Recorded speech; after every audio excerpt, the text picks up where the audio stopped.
Hello and welcome to another Sunday show. I'm Thersites, and tonight we're taking a look at D-Day. That is the sort of unofficial name for Operation Overlord. Of course, D-Day can refer to the day of operations for any operation, but we tend to associate it with one in particular, and that would be the mass-scale landings by the Allies on the beaches of Normandy on June 6, 1944.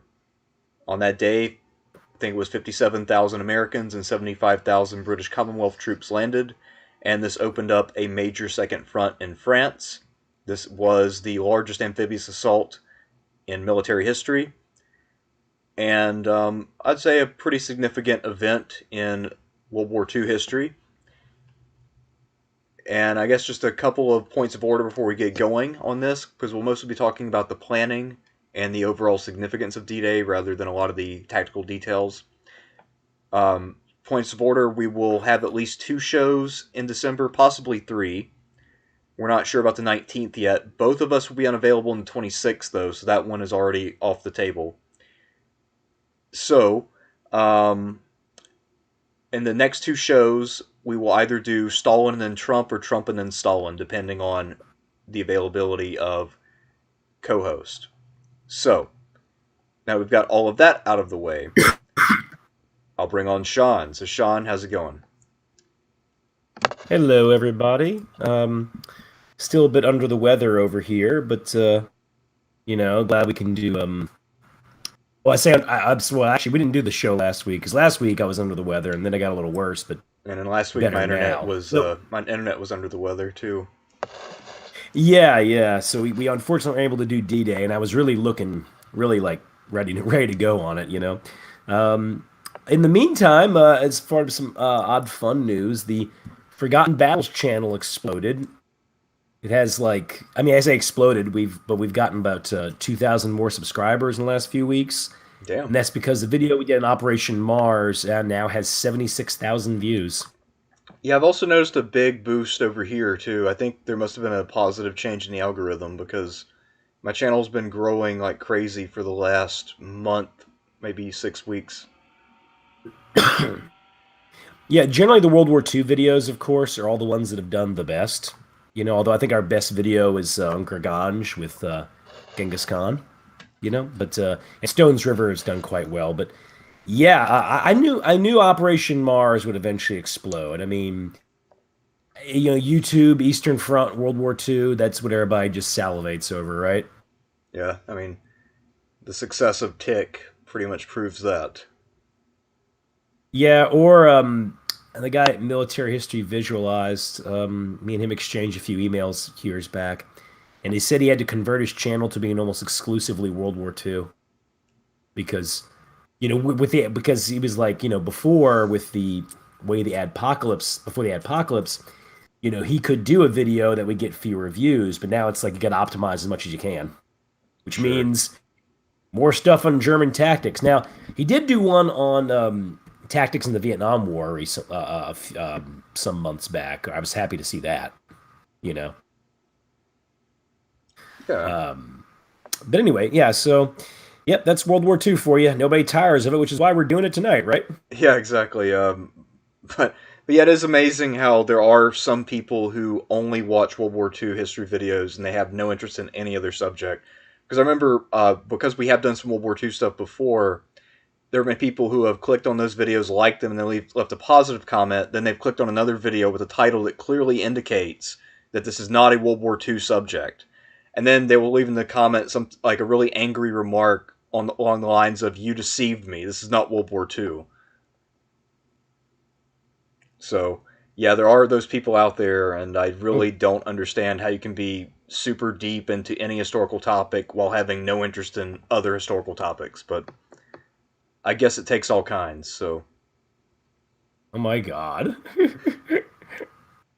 Holy hell, man. yeah, I wish there was somebody like that, but they would choose a much more obscure thing to be obsessed with. You didn't talk about King Philip's War. What the fuck? That's the only topic that matters. What's wrong with you? King Philip's War is where it's at. That's amazing. King Philip's War, that's it, right? Yeah, it's the only thing that matters. Everything that you need to know about America and the world and human nature. Just King Philip's War. Period. Oh, that's a dark one. Also, the Well, Pequot War. Do you know about the Pequot War? no, I don't. Yeah, that's typically considered our first true war against the indigenous, if you will. It happens about the 1630s, and essentially the settlers in New England band together and decided to destroy the Pequot tribe, and that was to seize their land. It also helped that the Pequots, I believe, were very unpopular with the other tribes in the area as well, so they couldn't call on any allies.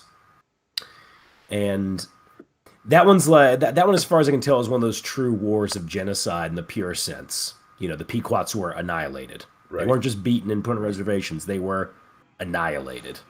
And that is actually one of the reasons why that is the name of the ship in Moby Dick. It is to show the ship is doomed. Right. But also, the ship is supposed to represent America, and Moby Dick is in many ways a dark commentary on 19th century America, You if know, you will. it's also funny that we talk about how World War II stuff always really performs. Because on my channel, I mean, I've got a number of World War II videos. They've all done fine, but the ones that have really kicked ass over the years, I had a very early video on the Varangian Guard. I had a video about a year and some change ago about late Roman cities, which is surging again for some reason. And I had a recent video on Alexander and the Hellenistic cities. So those have Okay. been the ones that have really killed for me. So I don't know. It's just been. I guess I've had a different experience. Huh. It's funny you mentioned that Roman cities one. It's been showing up randomly in my suggested videos thing. Yeah, actually, I logged in on a different account and typed in my username, and that was the first thing that popped up, even though that was not new at all. So it popped up before this stream, which I guess right now YouTube's pushing it for some reason. But I don't know. Also just because I guess most of you have never created videos, you have basically no control over what YouTube chooses to do in terms of promotion or what gets pushed or what is in the algorithm. You just kind of put shit out there and either takes off or it doesn't. So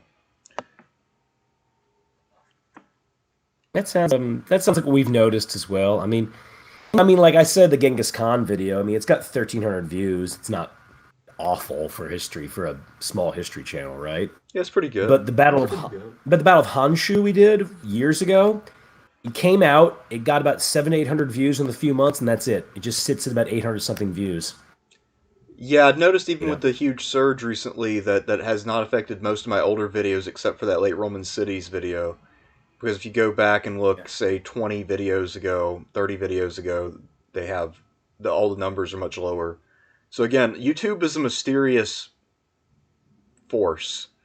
And also the sort of seasonal waves that it rides. I mean, I can never predict when I'm going to get a spike and when it's going to be a downtime. It's very hard to predict. So, uh, like, I did not see this recent spike coming. It just hit me. I just woke up one day and then all of my stuff was way up. So, All right. anyway, enough about YouTube and the completely incomprehensible way that it does things. Let's talk about the Allies getting back onto the European continent from the north. Yeah. Let me do one thing real quick. I'm gonna grab something right fast, and I'm gonna be good to go. Okay. Okay. Sorry.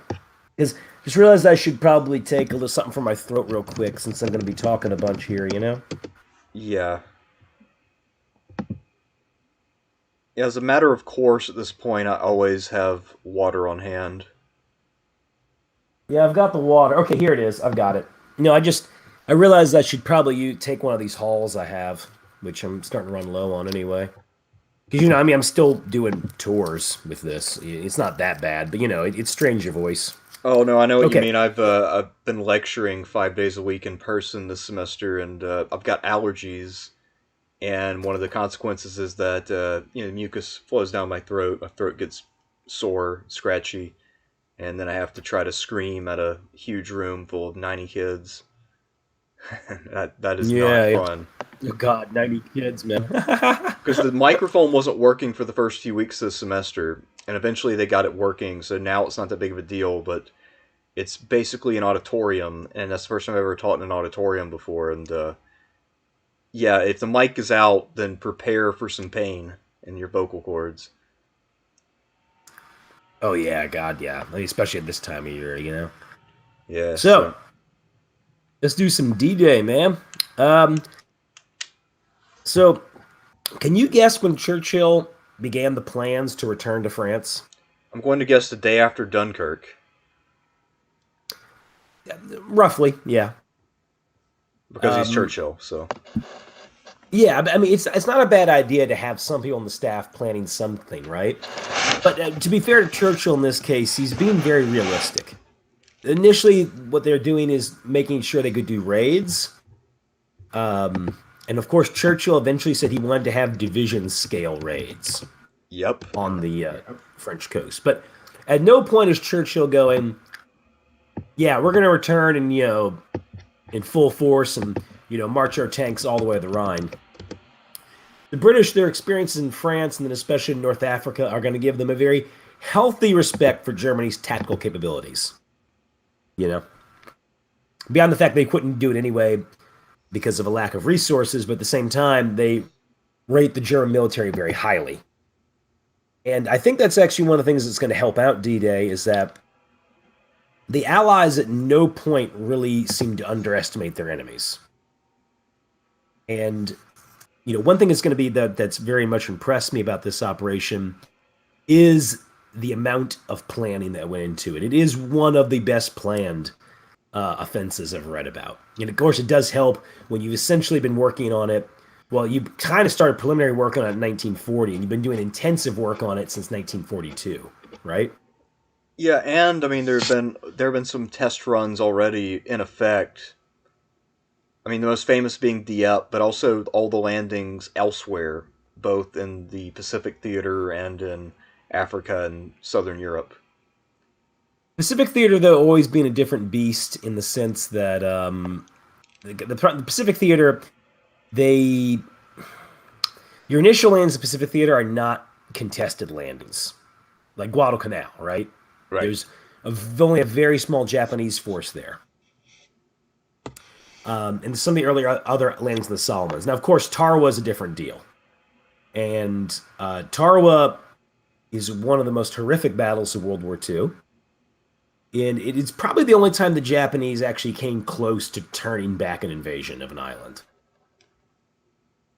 I mean, there are other ones where, of course, they gave us hell, like Iwo Jima and Palau, but this is literally the only time where the invasion almost fails at the beach.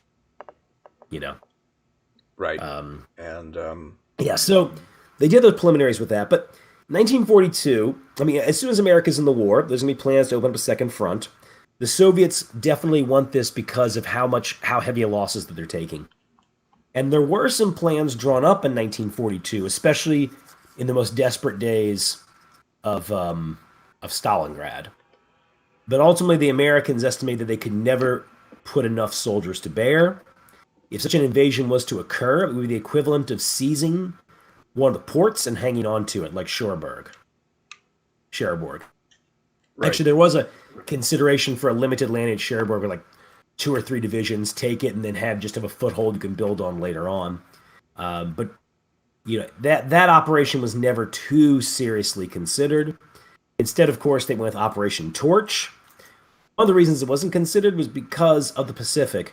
You see, while we did settle for Germany first, well, that's what we wanted from the very beginning, the fact is the Japanese way overperformed, inflicted heavy losses on us, and Admiral Ernest J. King was able to convince Roosevelt and the rest of them, it's like, look, I know you're going to go after Germany, but we need to hit the Japanese and keep them off kilter right now. So he's able to get just enough equipment and naval and amphibious craft to do Guadalcanal. But that's also just enough to ensure that the Americans are going to do an Operation Torch, which is also, I think even then, Torch had to be somewhat reduced because of our Pacific commitments. Yeah, I think you're right, Um, and that's also why the British had to throw in more units at the end when it was clear the Americans wouldn't be able to put enough into the army at Torch. Yeah. Uh, Torch, of course, is very important for destabilizing the Vichy French government and also bringing those Vichy French units over to our side. So that also gets us extra divisions. This allows you to attack Tunisia and will eventually lead to the collapse of Rommel. By the way, fun fact: one of the tour guides who works for us, he knew some World War II veterans because some of them hung out in a bar here in New Orleans. oh, cool. And yet, one of them actually was a driver for Arnhem, the guy who replaced Rommel in North Africa. Oh, wow. Yeah, hilarious, huh? Yeah, another thing that's interesting about Tunis, once the pincer closes between Montgomery's Eighth Army and then, I guess, what was it called at the time, the U.S. First Army or whatever. I think it's British First Army, American Seventh. Okay, yeah, that's what it is. So they close in with the pincer. They eventually force von Arnim to surrender with 250,000 troops. Technically, on paper at least, that is as big of a loss as the surrender of the Sixth Army at Stalingrad. So that is, I think, an Yeah, overlooked victory because Hitler pumps in yeah, more some people, troops even after the situation becomes pretty untenable. yeah, some people call it North African Stalingrad or in Tunis. There's actually a name for it is Tunisgrad. Yeah, but I mean, I guess But yeah, the army obviously isn't as high quality as von Paulus's Sixth Army, but still, it was a huge blunder on Hitler's part, and it also basically discredits Mussolini completely. that's the one that gets it. You see, most of those losses were Italians, which one would say like, oh, whatever, Italians. But Mussolini's government is already in trouble. This caused a lot of destabilization. Now, the deal with 1943 is there's a lot of debate on do we do the landing in France in 1943 or do you go after Italy? The Americans don't really want to do the 1943 landing. I mean, some do, but a lot of them don't because they don't feel like they have enough manpower. And some of that's because the Battle of Atlantic has only just been won. Yeah, And one can make a really good case, of course, that the Germans losing the Battle of Atlantic is, of course, what makes sure that D-Day is going to happen. But if for some reason they were able to sustain the U-boat campaign for much longer, whether or not we could have even done D-Day does come into question. well, the other thing too is that even before Yep. that, there was pressure, probably from Churchill in part, but also actually from Canada as a whole, to get in on the action against the Atlantic Wall. So that's actually when Dieppe came about in the summer of 1942. Tell us more about DMs. One of the interesting facts about Dieppe that I didn't know about until recently is that at this time, every Canadian who was deployed outside of Canada was a volunteer, and all of them were eager and ready to go. So Britain felt that it had to put them to use to keep them happy. So when they decided to do a major raid at Dieppe, they chose the Canadian 2nd Division. And the unit actually trained specifically on how to storm beaches and climb up fortifications and do all that kind of stuff. The operation was called off, and then it was reinstated after about a month. And then it sort of Hmm. happened last minute on August 18th, 1942 to August 19th.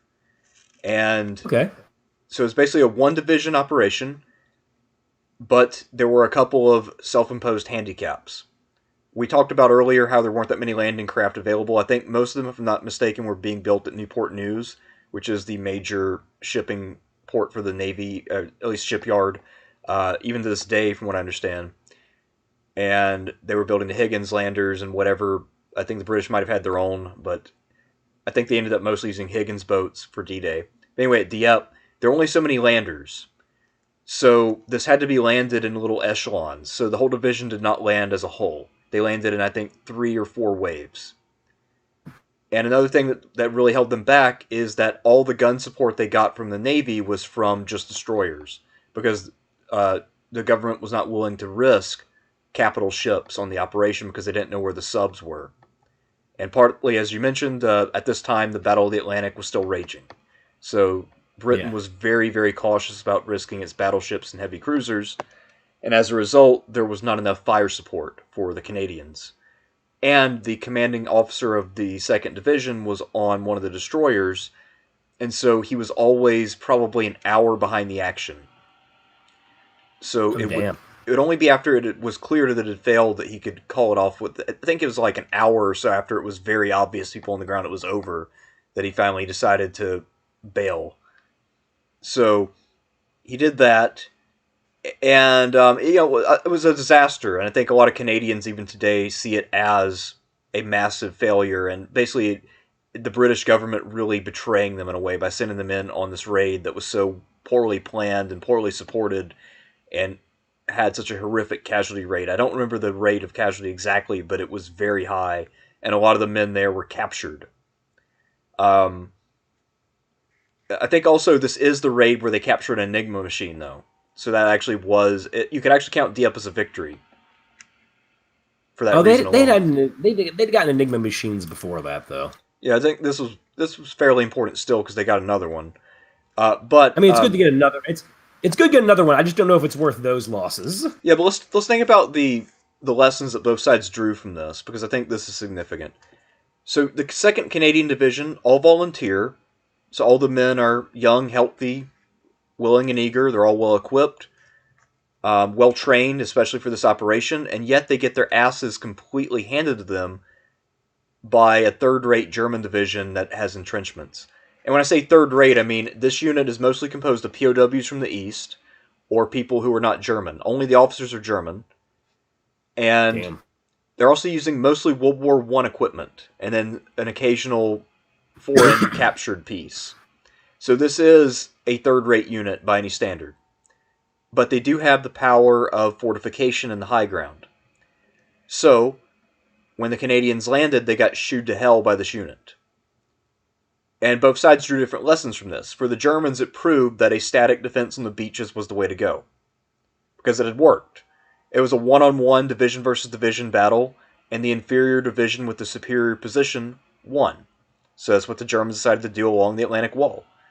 And the generals, such as, I believe it was mostly von Rundstedt, who wanted to have the big strategic reserve in central France, because of this, had a lot less sway when it came to this argument. Whereas the generals who wanted to fight at the beaches were now in the ascendant, or at least they had a huge pull with Hitler after this Dieppe operation. For the Allies, they realized a number of things. One, you have to land in force and push hard immediately. So you need to have enough landers to land entire units all at once. You also need to make sure your tanks make it to the beach. So this will lead to the development of floating tanks and some other things, some of which were failures, but also the idea is that they push enough tanks in that they have something there that's heavy that can bust up bunkers. You also need heavy support from your battleships and cruisers. So the Allies draw a lot of the right lessons from this, and that's why at D-Day they will hit as hard as they do and in the numbers. Because remember, they land in total, 125,000 men between the Americans, British, and Canadians. 150,000. 150,000. So yeah, they land a massive amount of men all at once in a single day, which Well, yeah, the only other two amphibious operations that are comparable in scale and scope are Okinawa and Sicily. And I actually want to say at Sicily they landed more men, but the operation was a little different, if you will. They weren't Sicily. They weren't attacking like heavily fortified ports. right. I think Which most of is the landings themselves were also unopposed. I think it was only when they moved inland just a bit when they'd encountered the Germans. yeah. But that's the thing is they were able to like they're able to like land soldiers through large cargo ships in a way that they don't at Normandy. That's another big thing too is that Dieppe also convinces them that they should not target one of the coastal cities of France. Yes. I mean, that of course you want to secure one of those cities. In this case, Cherbourg will be the one, but you do not want to actually storm a fortified city. The losses will simply be too horrific. And that's where you get the development, of course, of the artificial harbor, the Mulberry.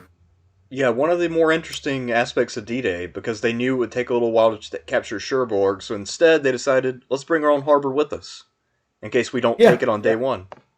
And it's a good thing they Also, did, because they definitely didn't come close to taking Cherbourg on day one. not only that, but I mean, once even when you take Cherbourg, the port's in a wreck. You know what I mean? Um, but the other one too is Yeah, I mean, people always say like D-Day's largest amphibious operation. I think I have to look at some of the numbers. I think Okinawa actually might be bigger. Like I think Okinawa actually involved more ships. I think Sicily actually landed more men. Oh, I think.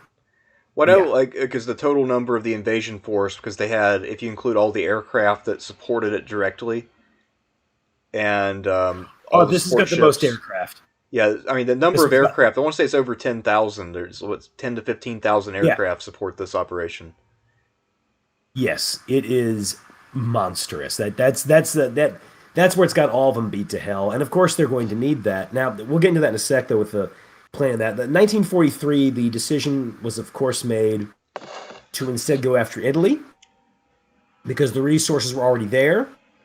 It was known the Italian government was weak, so this might be a way to knock them out as well as their large fleet. Now, granted, their fleet doesn't go out too much because of lack of gas, but you take care of that, you can free up ships for service elsewhere. And this is really around the time that some British officers start to oppose a landing at Normandy. And Churchill himself, in particular, becomes more interested in Italy, the Balkans, and Norway as the best places to strike Germany. Hmm. But the Italian campaign is probably worth its own thing sometime. That's one that fascinates me. It's a very unusual campaign. It defies a lot of conventions of World War II.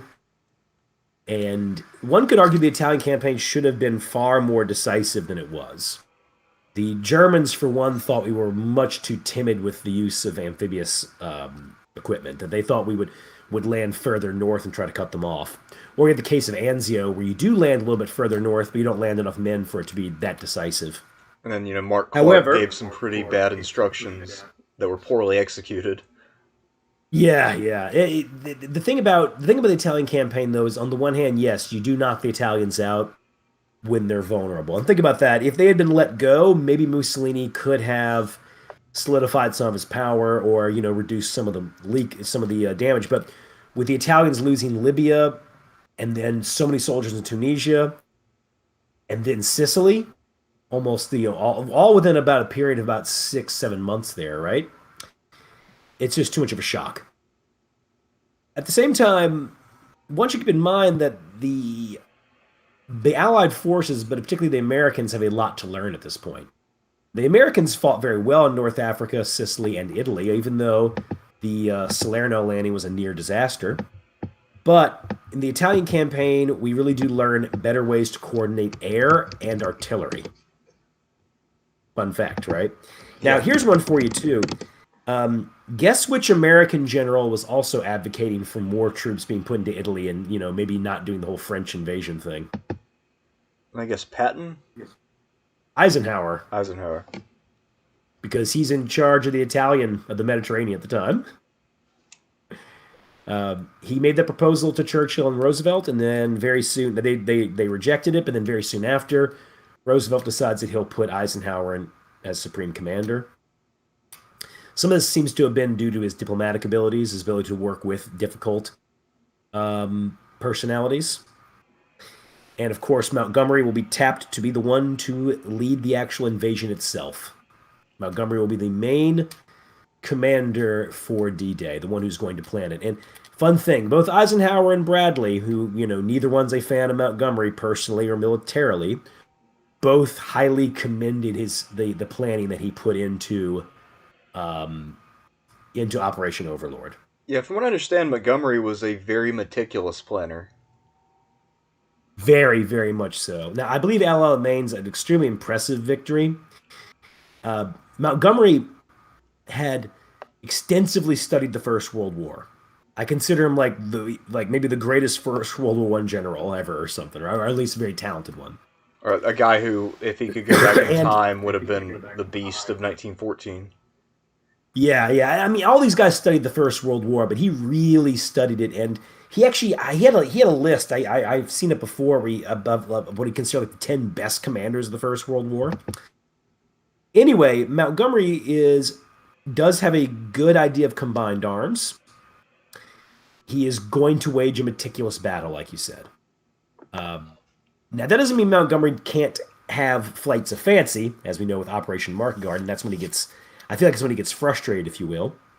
But yeah, so Montgomery, it's very good that he's gonna be the one in charge of that part. Bradley be the one tapped to command the American wing of the invasion. And throughout early 1944, forces are rapidly built up and trained. And it's during this time that maybe you have the greatest deception operation and quite possibly most successful deception operation ever attempted, and certainly in World War II. Operation Fortitude.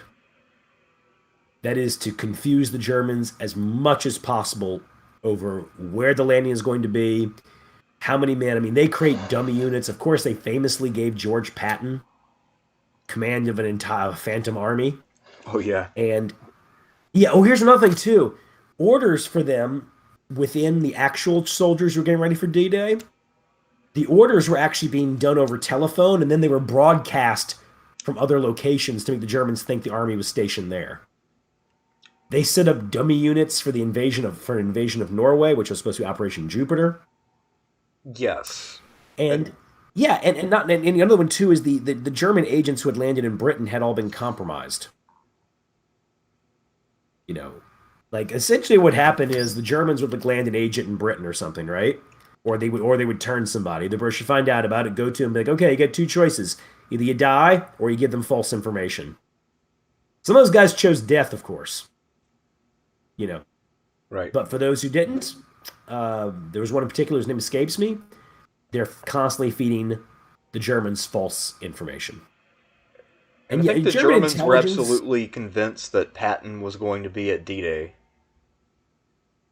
They became convinced, and this is almost all of them. Actually, one of the only Germans who kind of thought it might be Normandy was Hitler, but not all the time and not consistently enough for me to give him a medal on for it or something, you know. But Rommel, for instance, as far as I've read, never thought Normandy was serious. I mean, until the actual landing, that is.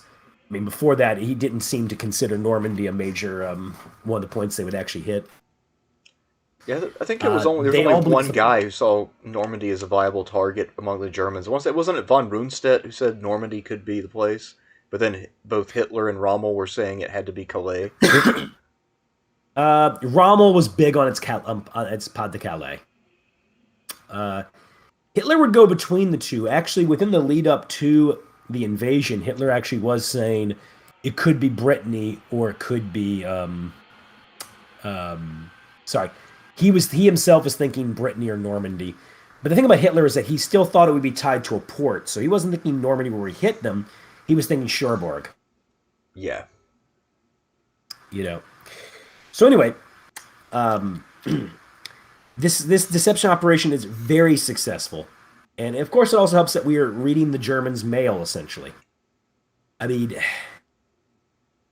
you know, we're able to read enough information to where when Guderian makes a grand tour of France to look at the Panzer units, they're able to follow his reports, which is how they figure out what Panzer units the Germans have in France. That's how they figure it out. Damn. Yeah, it's pretty extensive. Now, as far as the German preparations go, they'd started building up the Atlantic Wall in 1943. Before that, very little had been done to prepare for any kind of invasion. Some of that had to do with the main commander in charge of the area. It's called the 7th Army. His name was Frederick Doleman. Doleman he'd taken part in the invasion of Poland and the 1940 campaign in France. He was considered to be a good defensive and infantry tactician, but he at this time was gaining weight, and he mostly was just like getting drunk on champagne and I think eating oysters and stuff. I mean, he was just living it up, right? Yeah. And Dolman and Rundstedt really didn't prepare defenses until they were ordered to in about summer 1943 as the construction starts. So the Atlantic Wall starts to be built. The Germans will also then begin to transfer major panzer forces to France. But there's this thing to keep in mind about that, though. While the Germans on paper had a lot of armored and mobile units in France, relatively speaking, a lot of them were units that had been chewed up on the Eastern Front And so they were also in the process of receiving new tanks, troops, and whatnot. One of the mobile divisions actually didn't even have tanks yet, really. So while you did have various German panzer units that were ready to go, in particular 21st Panzer Division and 12th SS Panzer, a lot of the other ones are in a rebuilding phase, if you will. And some had to do with the fact that the Russians, after Kursk, had inflicted heavy losses on the Germans in Ukraine in 1943, and then launched a winter offensive in early 1944 that seized a lot of territory. Is that Bagration or Now, it was also around that time that Hitler had issued Fuhrer Directive 51, where he said the equivalent of, "Look, if we take a loss in the Eastern Front of territory, it's not the worst thing ever. But in the Western Front, any Allied success there will get right at us and have dramatic, truly dramatic effects on our economy." Keeping in mind, Germany's main industrial section is the Ruhr. It's not that far away, right? yeah, it's basically And that's a big northwest reason. Germany, right on the border of the Netherlands, Belgium, and France. Yeah, that's a big reason why Calais and the Netherlands, the southern Netherlands at least, become a big focus of why the Germans have as much equipment and troops as they have there, and especially their high quality stuff. And so the Germans concentrating so much on Calais is not stupid at all. I'll say it this way: I played a Normandy game, and looking at the map, I said, "Well, screw it. Why don't I just invade the Netherlands?" And I did. And you kind of grind up the Germans, and then when you break out, guess what? You're right at the Ruhr.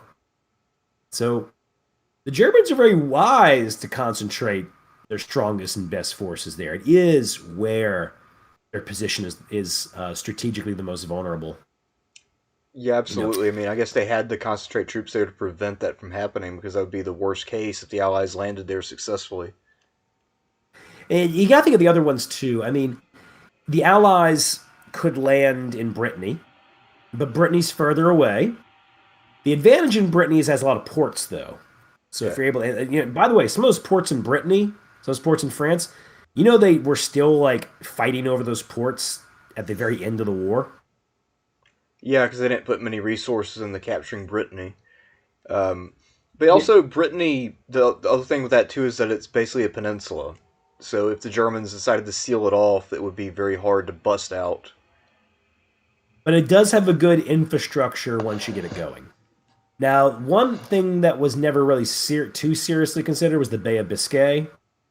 But the Bay of Biscay had one advantage: it's not easy to defend once the Allies would have gotten in there.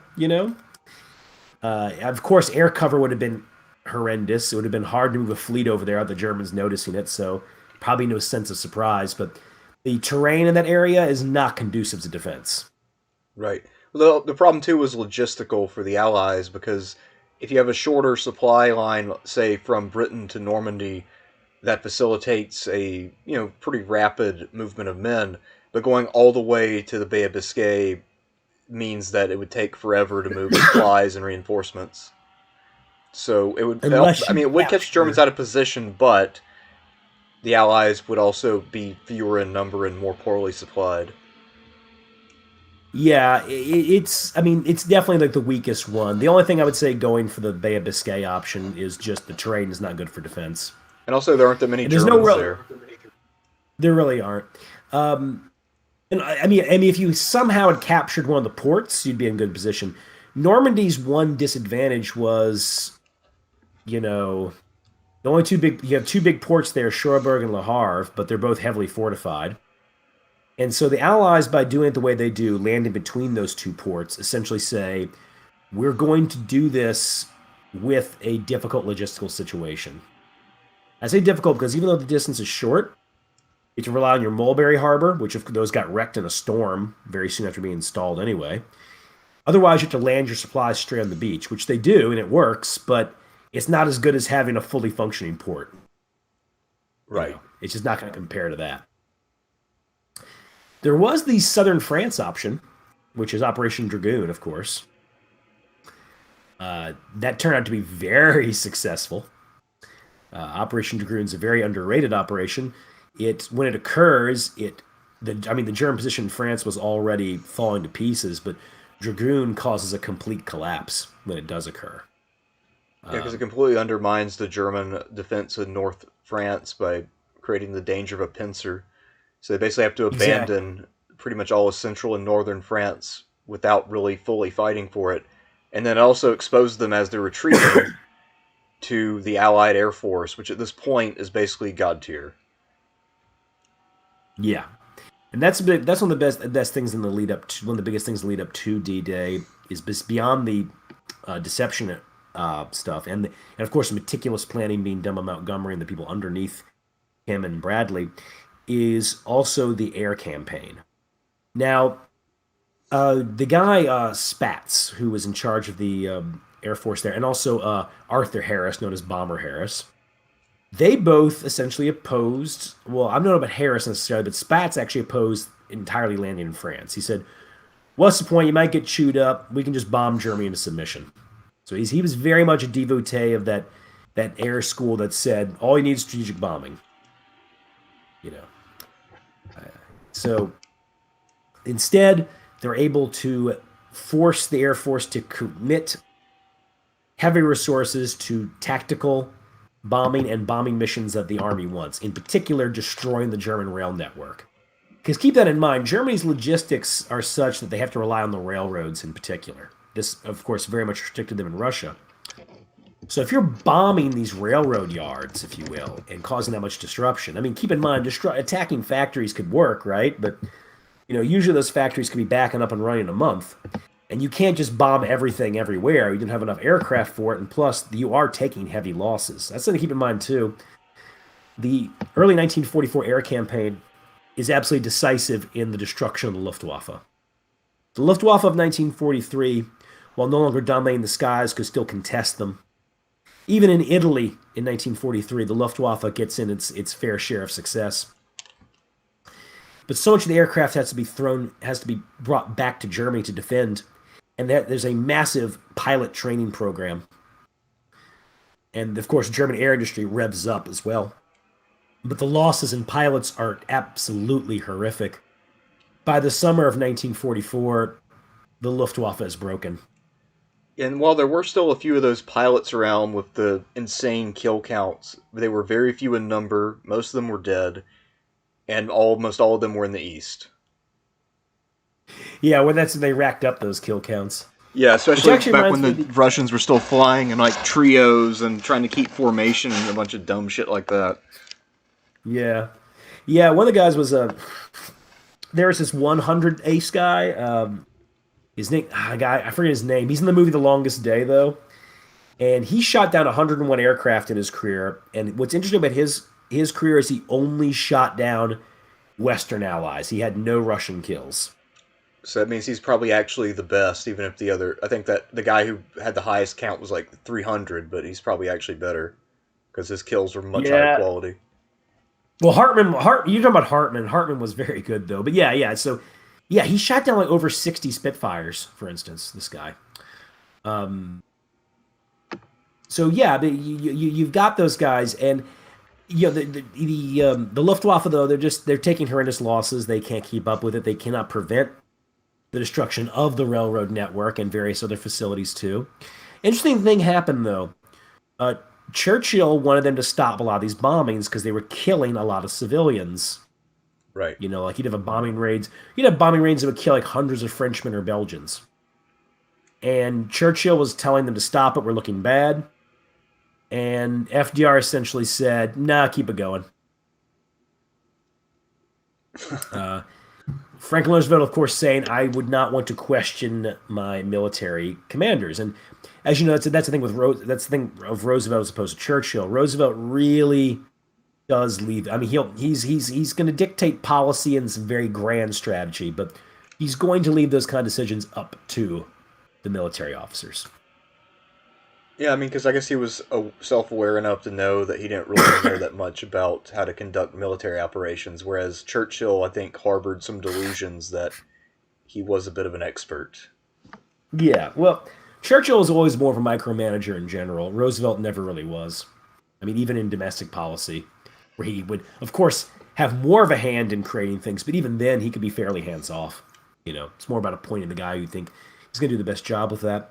Well, the other thing to know about the Germans is they now have what's Army Group, so like Panzer Army Group West or something, which essentially becomes later on the Fifth Panzer Army.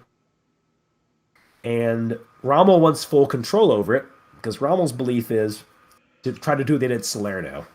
Within the first few days, launch an attack that will break up the beachheads and hurl the Allies back into the ocean. This is considered particularly important because Rommel knows that the Allies have a preponderance of aircraft and resources. So you must hit them while you still can before they land even more. Well, the problem is that I guess Guderian and Rommel maybe didn't like each other. Guderian did not want Rommel to have full command of the Panzer Reserve in France. The Panzer Reserve in France, by the way, was led by Gehr von Schweppenberg, who was one of Guderian's acolytes, if you will. He had served under Guderian for most of Guderian's active Panzer career. And for that reason, Rommel does not have control over the Panzer Reserves. Schweppenberg does. He's the one who will decide how they're used. Although I think he could be overridden by von Rundstedt under the way the command was structured. Yeah, you say under the way the command is structured, though. The German command is a goddamn mess, isn't it? Yeah, and part of it, I think, is Hitler was... Well, I mean, Hitler always set up weird command structures because he didn't really trust anybody, especially at this point. So he's trying to make sure that neither Rommel nor von Rundstedt has full authority. And by this time, you have OKH and OKW. OKH is the Army High Command. They're kind of running the Eastern Front, if you will. OKW is the command for the entirety of Nazi Germany, which means that they can give orders to naval and air. Okay? But OKW is by this time is de facto the ones in charge of the war with the Western Allies. Which are Yodel and Keitel, or is that OKW or OKH? They're OKW. Okay. Oh yeah, I think was it Guderian eventually gets OKH at some point after the war's already lost?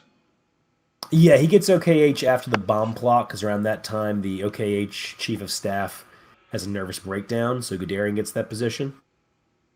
And actually, guess who takes over Guderian's position as inspector of the Panzer troops? Schweppenberg. Oh, Schweppenberg. Oh, yeah, because I mean, he's like he's one of his toadies, if you will, you know. So anyway, all right. So what's going to happen here is, so the Germans don't know where the Allies are landing exactly. They're convinced there's going to be two landings, which is actually true. Operation Dragoon is the second landing, isn't it? But they think the second landing will be the main one. They are completely deceived by Operation Fortitude. They have a completely messed up command system. Rommel, who's in charge of Army Group B, which is, I want to say, is 7th and 15th Army. But the southern coast and Bay of Biscay is Army Group G, which is 1st and 19th Army. That's under a different commander. And then above them is Rundstedt, who's in overall command of both army groups, but he's not too active at this time. His health is starting to fail him. And then above that is OKW, and then above OKW is Adolf Hitler. Does that sound like a lot of steps to go through? Yeah, it sounds pretty convoluted and inefficient. Yeah. So is it any wonder the Germans are not going to win this one? Well, that and just the preponderance of force was very much against them. Yeah.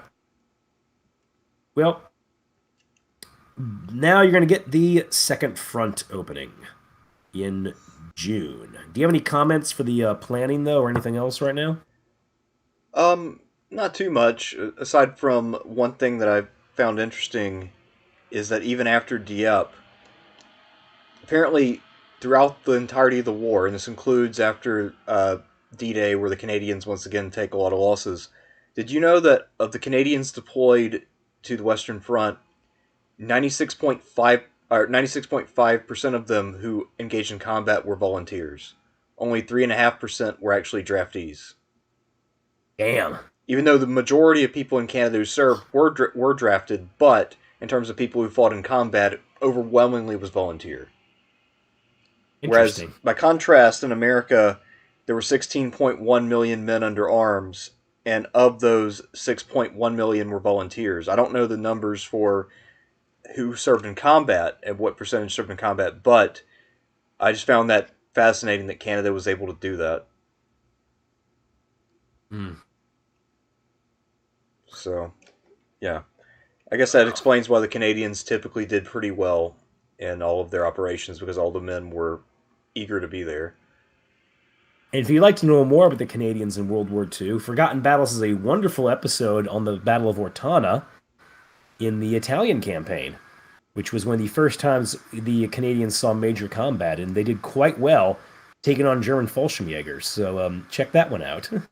Yeah, I mean, they were pissed off. They couldn't get any maple syrup, and they needed to take it out on somebody, and the Germans were there. So that's basically what happened, right? Yeah, yeah. How'd you know that actually? I mean, that's a really accurate portrayal I don't of the know. I just situation. just guess. I just know how Canadians are. So Now Canadians are. I see.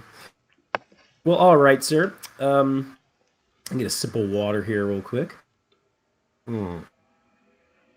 But yeah, the planning had been, of course, very good. A few more notes on the Germans, though. The Germans in France, you do have a mix. A lot of your infantry divisions are second and third line. Some of them are just being formed up. The 352nd, which would be the ones who will fight at Omaha, were an interesting unit, for instance. They were made up of German veterans who were taken from destroyed units, recent recruits, and a lot of what they called Ost. Ost are Easterners. Russian, yeah, Russian prisoners who are forced, well, not being forced, who are fighting the German army. Some of them are forced to. They mostly come from groups that have absolutely no love for Stalin, like Cossacks and Poles and other groups as well.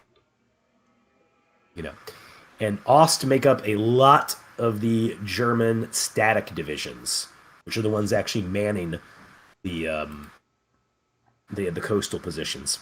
So they're basically exactly the same as the was it 302nd from Dieppe. Yes, and the Dieppe, sorry, the Dieppe, these Ost, of course, do not always have the best equipment.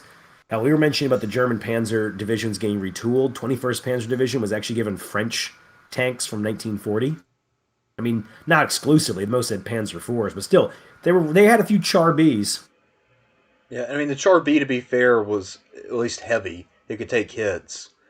Um, Yeah, yeah. The Germans did with a lot of other spare French tanks. Some of them they gave to like the Italians. They gave them some. So, like for instance, in Sicily, the Italian tanks were deployed in Sicily were mostly French tanks, and other ones were then used to make like pillboxes.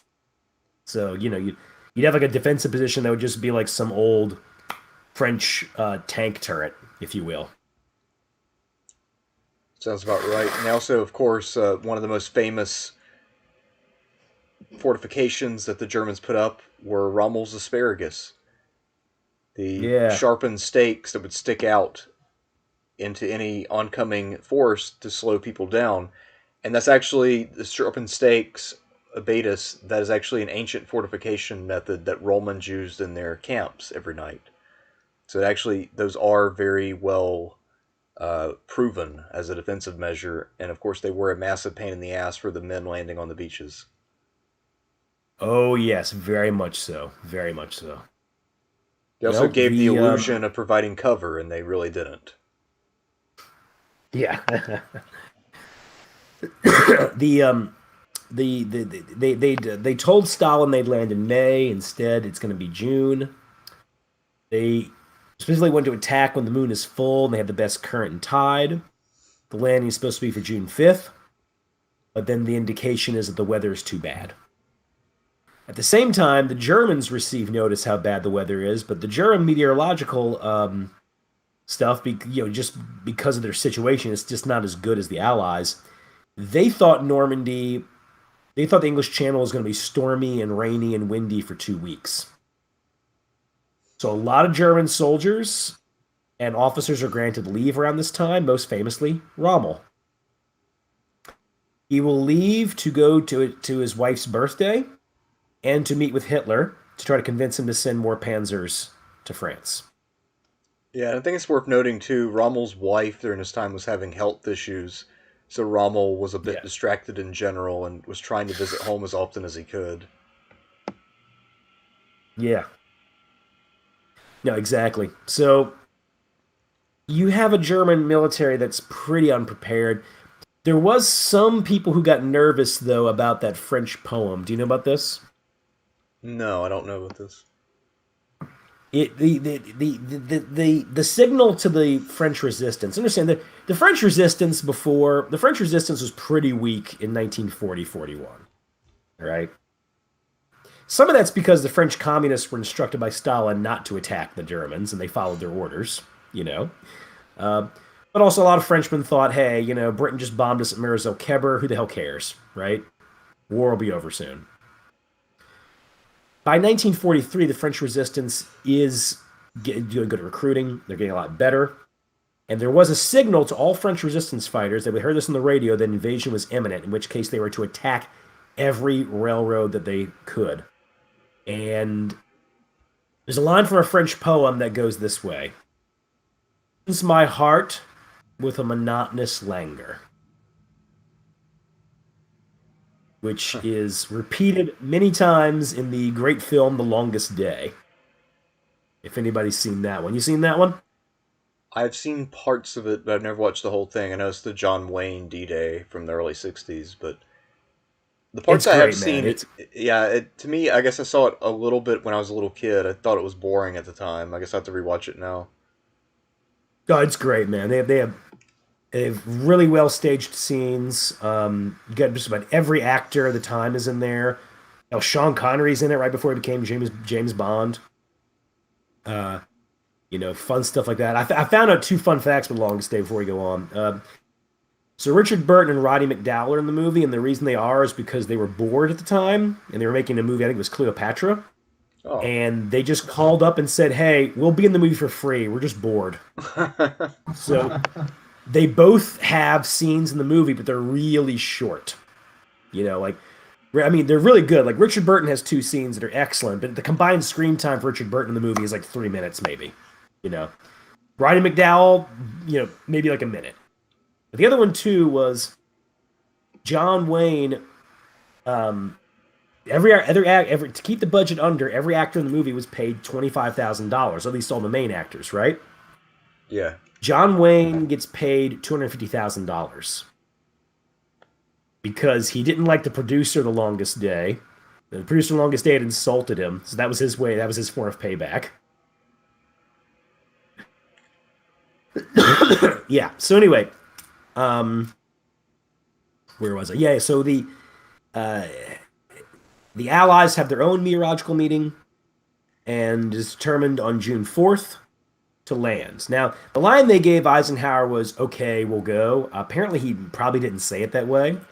I'll have to go look it up if you want me to. But I know that when they asked Montgomery for his advice, he said, "Go." Eisenhower said he didn't like it. He felt nervous about it. And of course, he famously wrote a letter about the defeat where he took all the blame. Of course, a letter that was never sent, naturally. If what I understand too, when he was there, while that operation was going on, and while the ships were manning up and leaving port and all that, so basically for what, a 2 or 3 day period while this operation is getting underway, Eisenhower really didn't sleep that whole time.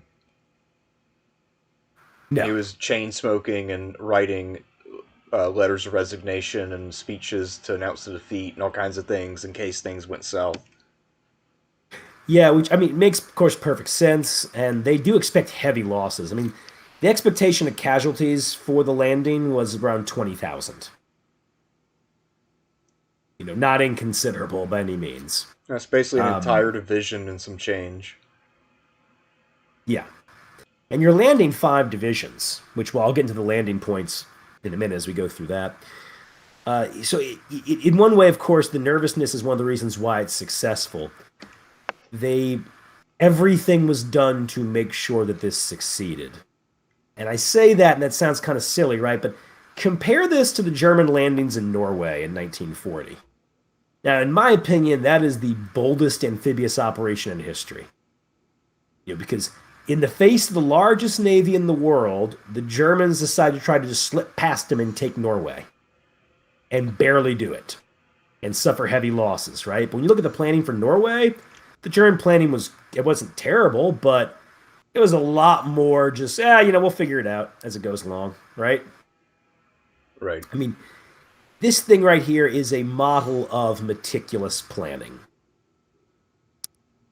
And I guess the fact that Eisenhower is as nervous going into it is a sign, of course. They took this as seriously. They took this, I mean, naturally anybody takes this stuff seriously, but, the nickname for Guadalcanal was Operation Shoestring. Nobody was going to call this Operation Shoestring. At any rate, so the initial part, of course, is the Paratroopers. And interesting thing I found out about that. So you're going to be landing 6 paratrooper divisions near the British beaches, which near Sword Beach will be the British 6th Airborne Division. They're there to secure advanced positions and bridges in the Orne River, which could then allow you to secure your flank and then take Caen as well. And the 101st Airborne is going to be dropped around Utah Beach. This will be their first drop. And then you have the 82nd All-American Airborne. This is the most experienced airborne division they have. They have dropped in Sicily and seen combat. Interesting about them, they were supposed to actually be dropped further west. But within a few days, they found out that the Germans actually had 2 infantry divisions concentrated near their area, the 91st and the 243rd. If they had dropped there, the 82nd may have been just annihilated or just slaughtered. So they moved them to a more secure area, or safer area, if you will, St. Mary Église, which actually will turn out to be... I mean, there's some argument over what was the first town to be liberated, but St. Mary Église is a pretty good case for that one. Yeah, I think the Airborne, didn't they drop hours before the landers got to the beaches?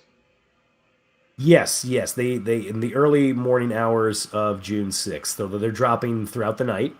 One interesting thing they did was they had 2 dummy drops. You know what they did with this, where they would actually drop dummies with parachutes? Oh, no, I didn't know that. This had a big effect, actually, because one of those dummy drops, the Germans for hours thought it was real, and one of their main reserve combat infantry regiments, and one of the ones that actually were made up of veterans, was shifted towards the dummy drop.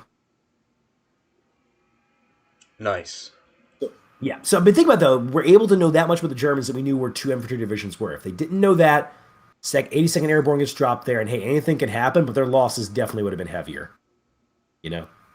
And that's also a big deal because a lot of the drops were very scattered, especially for 101st Airborne. So I did know a guy who I used to play board games with years back. This is like around the time of Katrina.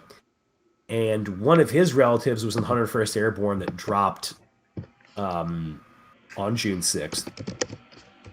And he absolutely hated tanks because he ended up having to fight him at one point. But he was telling me that this guy, his it wasn't his uncle, but it was like an uncle of guys related to, tells him that he was particularly scattered, and him and his men found an 82nd Airborne unit as well that was scattered with an officer who had been in combat in Sicily.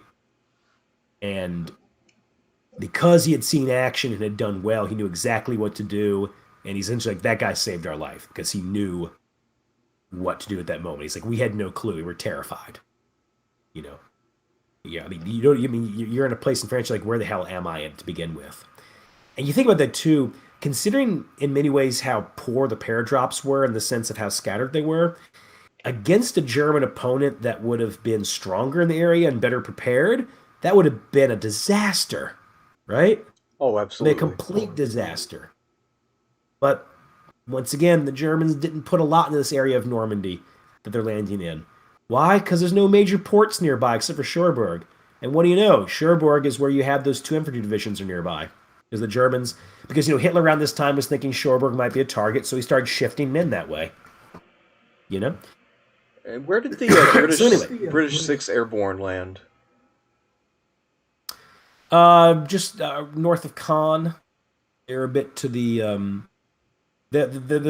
thing they're most famous for is taking Pegasus Bridge, which, fun fact, the actor in The Longest Day who plays the British major who takes Pegasus Bridge was actually at the operation when they took Pegasus Bridge.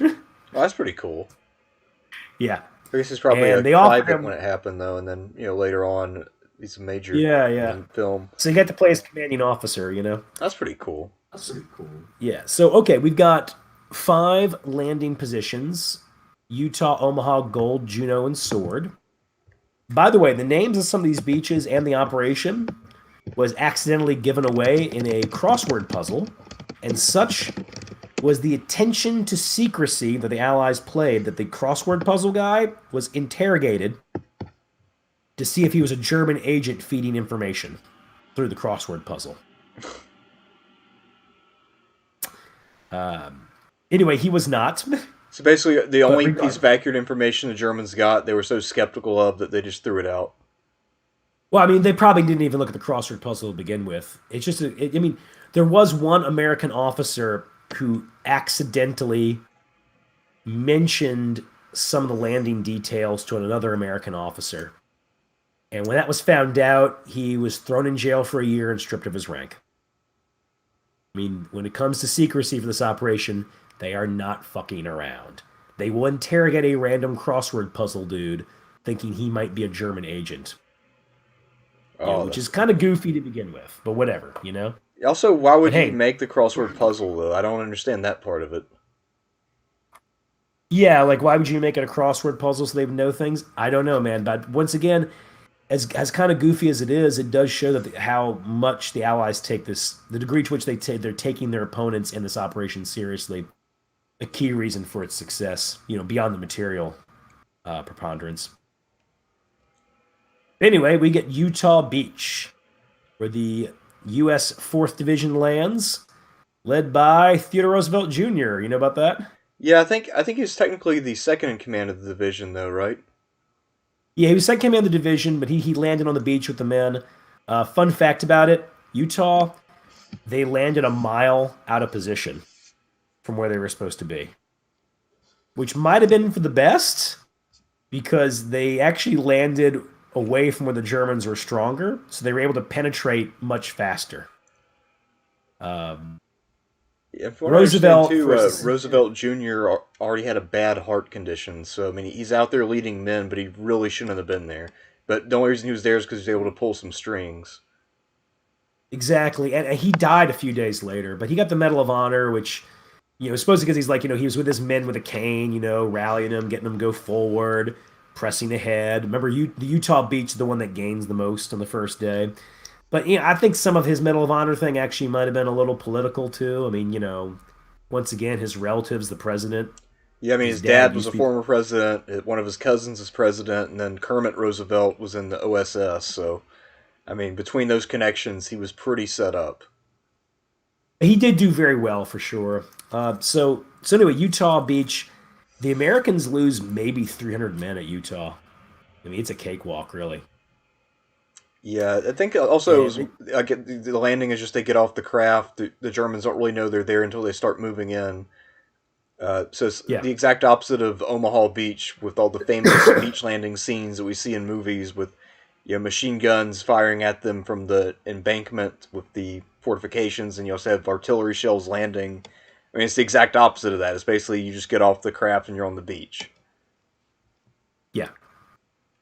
Uh, Omaha, so much goes wrong with Omaha, of course. Um, well, there's Point de Hoc. You want to talk about that real quick? Sure. Yeah, we believe that the Germans may have massive cannons there, about five or so. So the Rangers did this attack where they had to like use these like spring things, like almost like Batman, to like crawl up the cliff, if you will, and then overrun the position.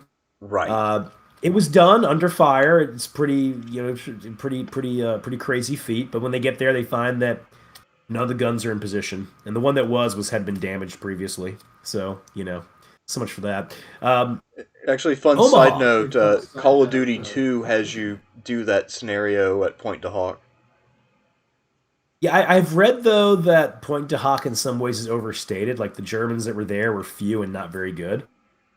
So I mean, it's a really well done operation, granted. But it's not exactly like they weren't facing against the best. Well, sure, but I mean, I guess that's true of most of the troops they faced at the initial beaches themselves, because most of the quality troops the Germans had were a little bit back from the beach. Except, of course, for the 352nd Division at Omaha. Yeah, They do have veterans in that unit. And Omaha is going to be the only beach where there's a serious contest. Uh, yeah, I mean, we've seen it in countless movies. It's the most famous part, and to many people, the best part of Saving Private Ryan. Um, I actually did have several veterans of World War II who said like either that was it or that was pretty close. You yeah, know? I've heard that there were veterans who saw Saving Private Ryan and they had to leave the theater because it brought back way too many memories. Yeah. The Omaha beach landing stuff in The Longest Day is very well done as well. It's different though because Saving Private Ryan's like very you got your shaky cam and your blood splatter on the cam. It's very down in the dirt. Longest Day has those massive sweeping shots of ships landing and men on the beach. It's very effective. But it's just a different thing. Um, yeah, the losses are horrendous. One of the most horrible things about Omaha, with the tanks, the tanks that were supposed to go to support the landing, they sank. Yeah, because All the platoon of floating them. tank turns out to be a dumb idea because it's a Yeah, fucking think about tank. it. But all those crews died. I mean, think of those men. They're in the tank, like, yeah, man, we're ready to go. And then the tank lands, you just go right under. I'm like, that's your life. That's how your life ended. I mean, You hopefully some know? of them were able to get out the hatch in time. No, I think they all died. Fuck. I mean, the thing just, I mean, it just sinks like a rock. Yeah, because it's a Um, tank, so that's kind of and, how and those men are work. drowned. Several landing craft are destroyed. Men drown. I mean, they got 70 pounds of equipment on them in some cases. Even if you don't have that, you're getting drenched. The Germans you're facing actually know what they're doing and have been in hard combat before. So yeah, the losses at Omaha they're bad. They're really bad. It's horrific. It's as about Normandy is all the other beaches are pretty easy, and there are many worse amphibious landings, but Omaha truly is a bad one. The losses are very heavy. And part of it is Uh, on the shoulders of Omar Bradley, who decided that it would be best not to have a heavy battleship bombardment of the German fortifications before landing. If they had done that, then maybe the Germans would have been pretty rattled when they actually hit the beaches. it is very possible that would be a mistake on Bradley's part. And to be fair about our artillery bombardments, I mean, on the other end of things, like in the Battle of the Bulge, the German Sixth Panzer Army did a barrage, and all it did was warn the Americans they were coming. Fifth Panzer Army barely did a barrage, and they got the jump on them. So I guess Bradley was thinking maybe we'll surprise them. But the other problem too was for the landing craft had the furthest to go at Omaha as well to actually get to the beach too. So yeah, major mistake by Bradley. Most of the warships they were trying to keep them pretty far away, right? Yeah. Eventually, a pair of destroyers had to come within 1,000 yards of Omaha to shell the position. So they were running serious dangers of running aground at that point. Yes, and the thing about destroyers, we were mentioning like battleships and cruisers. Battleships and cruisers were great because of this how heavy the ordnance is, right? But destroyers can do rapid fire and then go close in. And so that is one advantage a destroyer has in a naval bombardment situation. You can get closer in, you can put more stuff down, and they can get more specific, if you will. Whereas like the battleships are kind of just going to be firing in a general direction, you know. Also, battleship cannons. I mean, you might get 3 shots off a minute, maybe. I mean, all those shots are the size of fucking compact cars, though. True, man. But I mean, like for close in work. But anyways, so Omaha is eventually secured. The 352nd does take very heavy casualties in this fight. Next, you go to Gold Beach. Not really too much there. British 50th Infantry Division lands. I do want to think Gold is the only place where he lost a warship, though. You know about this? They No. some German motorized torpedo boats got in amongst the invasion fleet, launched torpedoes at two British battleships. Missed. They didn't hit them, but they did hit a Norwegian destroyer and sank it. And then the German motor torpedo boats escaped. Really? That's surprising. Yeah, pretty impressive, huh? Especially with all the air cover out there, because I mean there were thousands of planes in the sky. Yeah, but it's a German torpedo boat, so they kind of were. I can see how it slipped in, But the motor torpedo boats, by the way, just before the invasion, had attacked some of our transports during a training mission and actually killed hundreds of Americans, like sank a major transport. Oh, I didn't know about Months that. before. So, yeah, the German motor torpedo boats, or the E-boats, if you will, very good ships, excellent crews. So anyway, Gold Beach is secured. They start to make their move towards Bayeux, which is, of course, best known for its tapestry. You have Juno Beach with the Canadian 3rd Infantry Division. This beach is the only one that's somewhat comparable to Omaha, and that's because the naval bombardment and air attacks really didn't do much damage to it. So the Germans in the area were, for a time, able to put up a stiff fight, but eventually they were overthrown as well. And actually, the Canadians at Juno start to move towards Caen. However, a traffic jam develops. And then you get Sword Beach with the British 3rd Infantry Division, which is supposed to link up with the paratroopers we mentioned earlier, and take Caen by the night of June 6th. When in reality, they would not take it until July 21st. God damn. That's a long time. And that's because Caen happens to be exactly where the German Panzer reserves were at. Yeah, the only Panzer reserves in the area. Including the high-quality ones. I think that's where the SS Panzers were. No, 21st is there. Although 12th isn't too far away. Although, to be fair, we talked about 21st. I mean, not only did they have a lot of second-hand French equipment, but in Africa, they've been the 21st Light Divisions. They were basically motorized infantry or Panzer Grenadiers who were then given tanks and promoted to being Panzers. So, I mean, a lot of these crews had been accustomed to driving basically armored cars, and now they're tankers. So, it's amazing how well that they did, given the circumstances. Oh, yeah, this was not considered a crack Panzer Division by any means. Although the unit as a whole had fought really well in Africa, and they'd fight really well here. And actually, they fought well enough between this campaign in North Africa that today Germany only has one Panzer Division, to the best of my knowledge, and it's the 21st. Yeah, you'd mentioned that to me before. Yeah, and that's the reason. And also, it's funny to me when I learned about how shitty the 22nd is, because the 22nd Panzer Division was legendary for being so shitty that German commanders wouldn't put it into the line, and they actually disbanded the unit before it had fired a single shot, and broke it up because they thought the unit was just too inept. Well, no, the 21st is the exact opposite. It did fire. 22nd did fire shots, but it was disbanded due to their disgraceful performance during Stalingrad. But anyway, so 21st Panzer launches an attack under the orders of Doleman. The commander of 21st Panzer actually did not want to do this, but it does happen, and the results are mixed. Did you know some of them actually do reach the ocean? Some parts of the 21st Panzer Division actually get between Juno and Sword Beach. Oh. I think I'd heard something about, like, there was one commander who was riding along the beach, and then you're wondering what the hell was wrong with the other commanders who couldn't get there, too.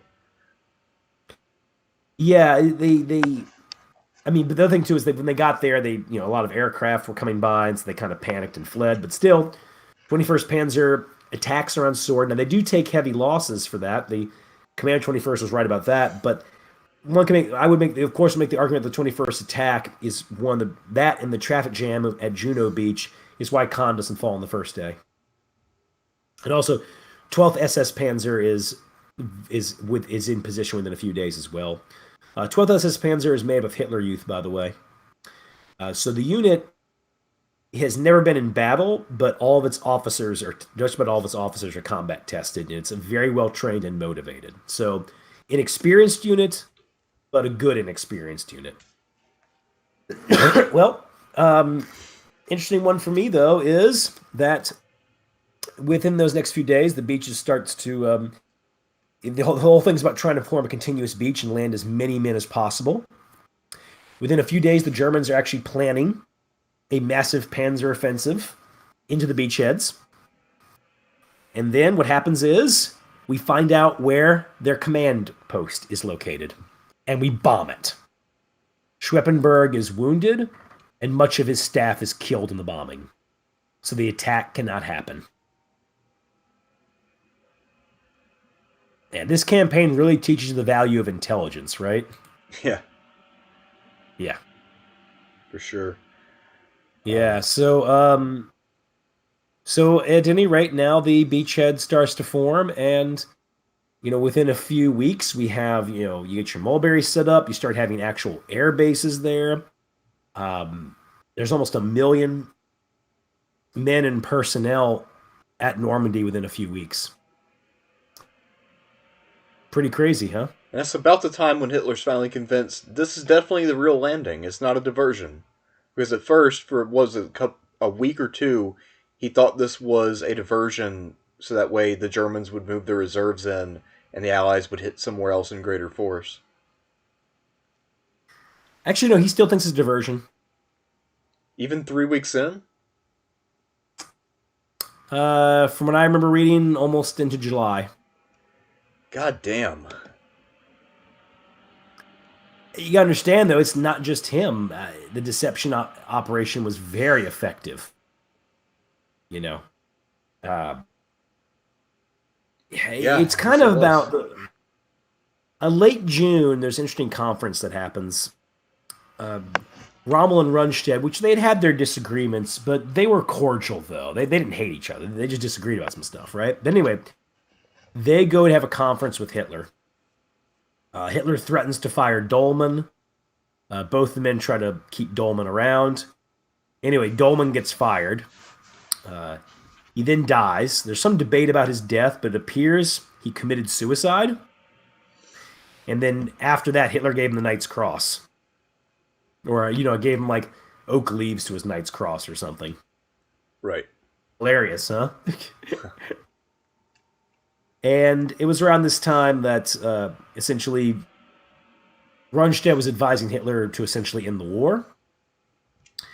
And Rommel declared that all was lost.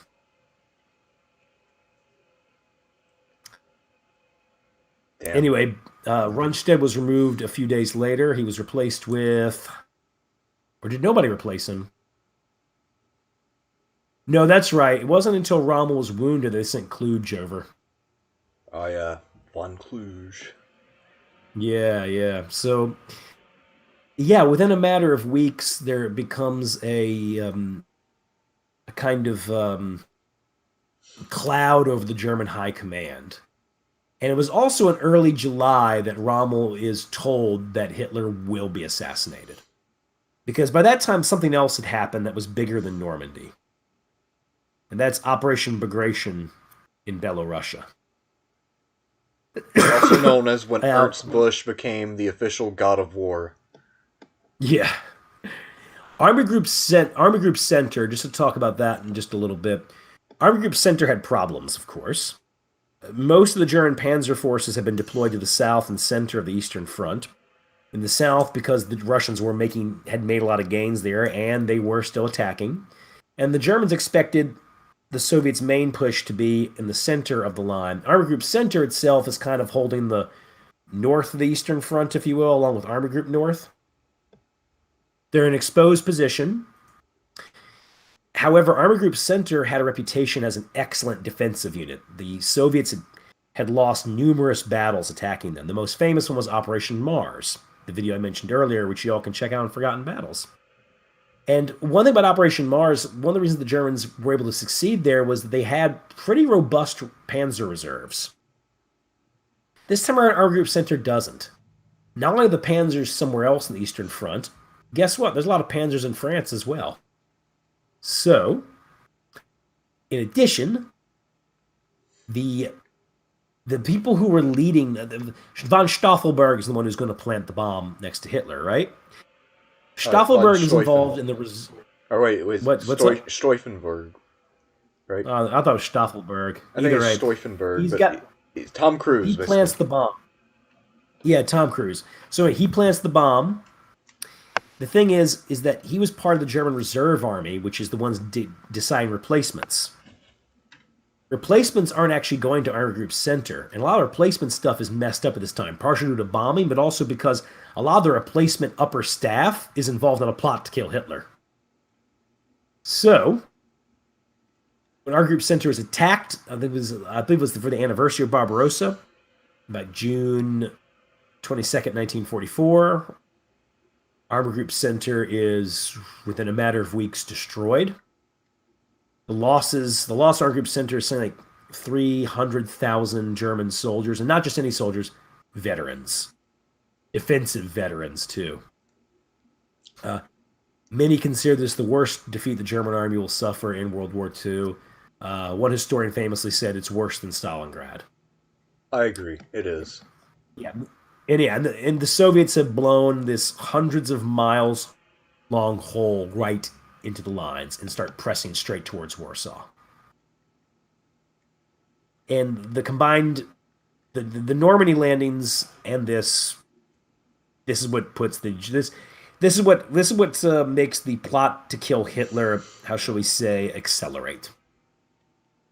Now, one thing to know about the Normandy fighting, though, and Rommel noted this as well, the men were fighting superbly there, using the difficult terrain like the hedgerows, the fact that the Germans do have excellent elite units there, and also tactically the German army is just better than ours. They're able to contain us in Normandy for weeks and weeks, even though their supply situation is horrible. They're not able to get enough replacements, so units are being consistently whittled down, but the British are going to launch numerous attacks to try to take Caen, and almost none of them really work. They might get like, if at best, a few miles of ground. And as you said, Caen, we're not going to take that till July 21st. So an argument made that the German army, the defensive battle they fight in Normandy is one of their finest hours, really. Their defeat has more to do with the material preponderance of their opponents. Their opponents also learning along the way. The Americans in particular get tactically much more effective as the Normandy campaign goes on. And at the same time that that the Allied efforts with Operation Fortitude have borne as much fruit as they do. Well, the other thing that struck me is when I was reading that book on Dieppe last week, one thing that I noticed is that they said the Germans drew the wrong lessons from Dieppe, that you can hold an enemy with an inferior force at the sea as long as you fortify. I don't know. I mean, if you look at how Normandy actually went, though, that's kind of what the Germans do, and even some units that were not super well equipped or would have really survived in, say, an open battle on the Eastern Front, acquitted themselves very well. So actually, I think the Germans took a correct lesson away from Dieppe. The problem is that the Allies also took away correct lessons and landed in massive force, and also, through air power, managed to prevent the Germans from reinforcing Normandy or keeping their men properly supplied. Air power is the big one in this, and I've long felt that the air war was the most important component of World War II in both theaters. That if you controlled the skies, your chances of losing were much diminished. If not, you're probably not even going to happen anyway. And nowhere is the power of aircraft better displayed than in this campaign. Yeah. I mean, how much longer would we have been stuck in Normandy if the Germans are getting replacements? When I say they're not getting replacements, I think the replacements for their losses was like 10% or something. Horrific. Might be worse than that, actually.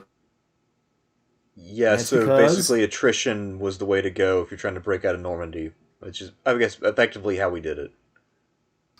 Yeah, well, eventually we, with Operation Cobra, conceived by Bradley, carried out by Patton, you blow a hole through the lines at one point. And it also helps that, Montgomery's constant fighting and everything, and the fact that he did command the most experienced units meant the Germans committed most of their forces against him. So to be fair to Montgomery, he's facing most of their best. and his constant attacks are forcing the Germans to commit the kind of forces they are. So that gives the opening to Patton to break out of Normandy. But you had the Felice Pocket situation, which the pocket actually wasn't closed fast enough. So even though we did end up capturing like 50,000 Germans, and I mean it's a victory, you inflict heavy losses. The Germans actually got out of there with a lot of stuff. You know, Yeah. Uh, it's kind yeah. of funny. The Germans, it's it's an interesting way to put this. Like their perspective on their opponents, but the Soviets, you know, they had this view of them as like throwing in waves of attackers idiotically, and there was some truth in that because the Soviets could get pretty boneheaded tactically. But they would also say, like, I remember saw this one interview with a German soldier who was fought in both theaters, and he said we started before the Russian front. He said, horrible as it was, we weren't being attacked with aircraft 24/7. And there it felt like it was more of like a fight between soldiers on the Eastern Front than it was at on the Western Front. That reminds us, oh, this is the one great story I read. Now, this actually wasn't at D-Day, but this was in the Hurricane Forest area in 1944. This one German officer talked about how, like the Americans showed up and him and his anti-tank guys like blew up a Sherman, two Shermans, the other Sherman retreated. They got shelled for like an hour. And then like five Shermans showed up. They blew up like three of them. The other two Shermans fell back. They got shelled for 4 hours. Then eight Shermans showed up and they blew up like three of them. And then the Americans fell back a bit and then shelled them for like 9 hours. And they said like, and then 12 Shermans showed up. They're like, okay, we're done. You know. Yeah. And that was a joke amongst Germans, was that the Americans just moved artillery spotters around Europe. Well, I mean, to a certain extent, though, because I know, like, the Germans tried to use that, especially the Germans who were applying for jobs with NATO after the war, they tried to use that as their that we're tactically superior, you can learn everything you need to know from us. But it really made sense why the U.S. employed those tactics, though, because we had material superiority. So it'd be stupid not to just use material superiority to win. Yes, most certainly. What the Germans noted with us, which I think was generally true, was that we were operationally cautious. We were superb defenders, as we proved in the Battle of the Bulge. On the attack, we were much more careful. Moving around of artillery spotters makes a lot of sense, and both us and the British have excellent artillery and artillery support. Germans did have good artillery support. It's just that if you're getting blown away with aircraft, right? How much can you do? You know. Yeah, I mean, So Germans also gonna have to rely on other things. one other thing that stuck with me. So one of the units deployed at Normandy, I think it was a reinforcement division, but there was that Panzer Lehr division named after its Yeah, they were commander. engaged early on. So they did well They for were engaged. themselves, but then they ran out of gas, so they had to actually leave all their tanks. And before they could like go back and get gas to reclaim them, the Allied Air Force spotted them and then blew them all to shit. But the Yeah, crews did escape. that's important for them, I guess. But yeah, no, it's just the German the German commentary about America's and Britain's tactical shortcomings, I think, was valid. But I also say this because Rommel would also note that, and Rommel also said that to the other Germans. He would be like, "Hey, American and British tactics may not be like the most sophisticated or the best, but they are really good at using their equipment." He said, in particular, of course, tanks and I'm sorry, not tanks, artillery and aircraft. And that's also a big part that's important about the Italian campaign, like I mentioned earlier. We did have problems coordinating with aircraft and artillery in North Africa and Sicily. We get better with it in Italy, and it's going to be a crucial part of our eventual victory in Normandy. You know, but yeah, no, the Americans were very impressed with the Germans tactically at Normandy. I think that's actually where the admiration really starts, is because they contained us for as long as they did, despite the material superiority that we held. You know. Yeah. Although I guess to be fair, there had been previous examples that had been humbling, like Kasserine Pass and a lot of the battles under Mark Clark in Italy. Oh yeah, exactly. The German in Italy, the German generals in Italy, when you read their commentary on their American and British opponents, they have much more of a like put their palm on their forehead, like, really, you're gonna do this again? I mean, one example of that is the Ortona battle. Montgomery launches in wintertime a major offensive that he hopes to take two major town. Well, Ortona's not a major port, but a moderate port. One major port, I think it was Pescara, and then move on Rome. And I was like, that's ambitious. And I looked at the forces he had for it. And I'm like, he doesn't have enough men. You know, that's an example of Ortona is actually an example of when Montgomery gets frustrated and he does something kind of rash. You know, Kind of so like yeah, the the Market Garden, just without the airborne troops. yeah. So nothing we had shown ourselves to be hard fighters and pretty good at defense, but honestly, we hadn't done anything in North Africa, Sicily, or Italy to really blow the Germans away. You know. Um, but anyway, that being said, in the end, the superiority that we have in material, and of course, a very successful air campaign and use of aircraft, and of course, when you do a breakout, you give it to Patton. That's a smart personnel decision, wouldn't you say? Yeah, I'd say that's a Patton style battle because he's all about hard driving tank attacks, especially breaking into the Yeah. open country and trying to flank around the enemy and surround them and destroy them. So you don't think they should have given it to Courtney Hodges? I mean, I don't know. I think they really should have given a second chance to that guy from Kazarine. What's his name? Benson or Uh Anderson? No, Anderson was the British guy. Anderson was British, and Anderson actually I wasn't like that bad. Frendenall. Yeah, Fredendall. Brendan. But Yeah. yeah, Anderson actually I think is underrated a little bit, but I think part of it is because he was unpopular with I want to say both Harold Alexander and Montgomery. Oh yeah, that'll do you in. That'll do you in. Yeah, so you got any thoughts on D-Day right now? Um, Not really. I feel like this is one of those battles where there's not a whole lot that someone else hasn't already said and probably said better. Yeah. I just thought it'd be a fun one to discuss a bit, and then actually to get into a bit of its importance. But I want to take a quick break and get some more water, Okay. because, like I said, voice is a little strained today. No, I feel you Should have there. drank. Yeah, I should have drank tea before this. Mm. I'll try to find the super chats real fast while you're doing that. All right, be right back. Okay. That can't be true. Alright.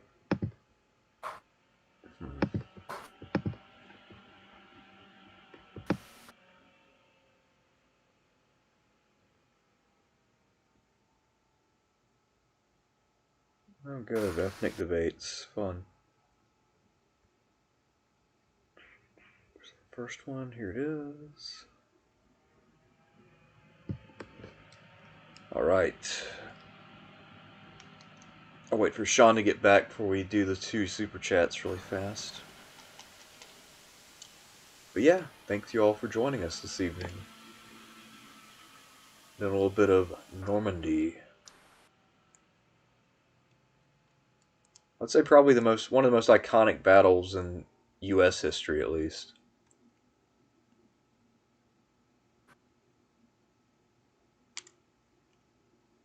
Usually it's me who has trouble going the distance in terms of voice, so I'm glad that I'm not the only one.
back?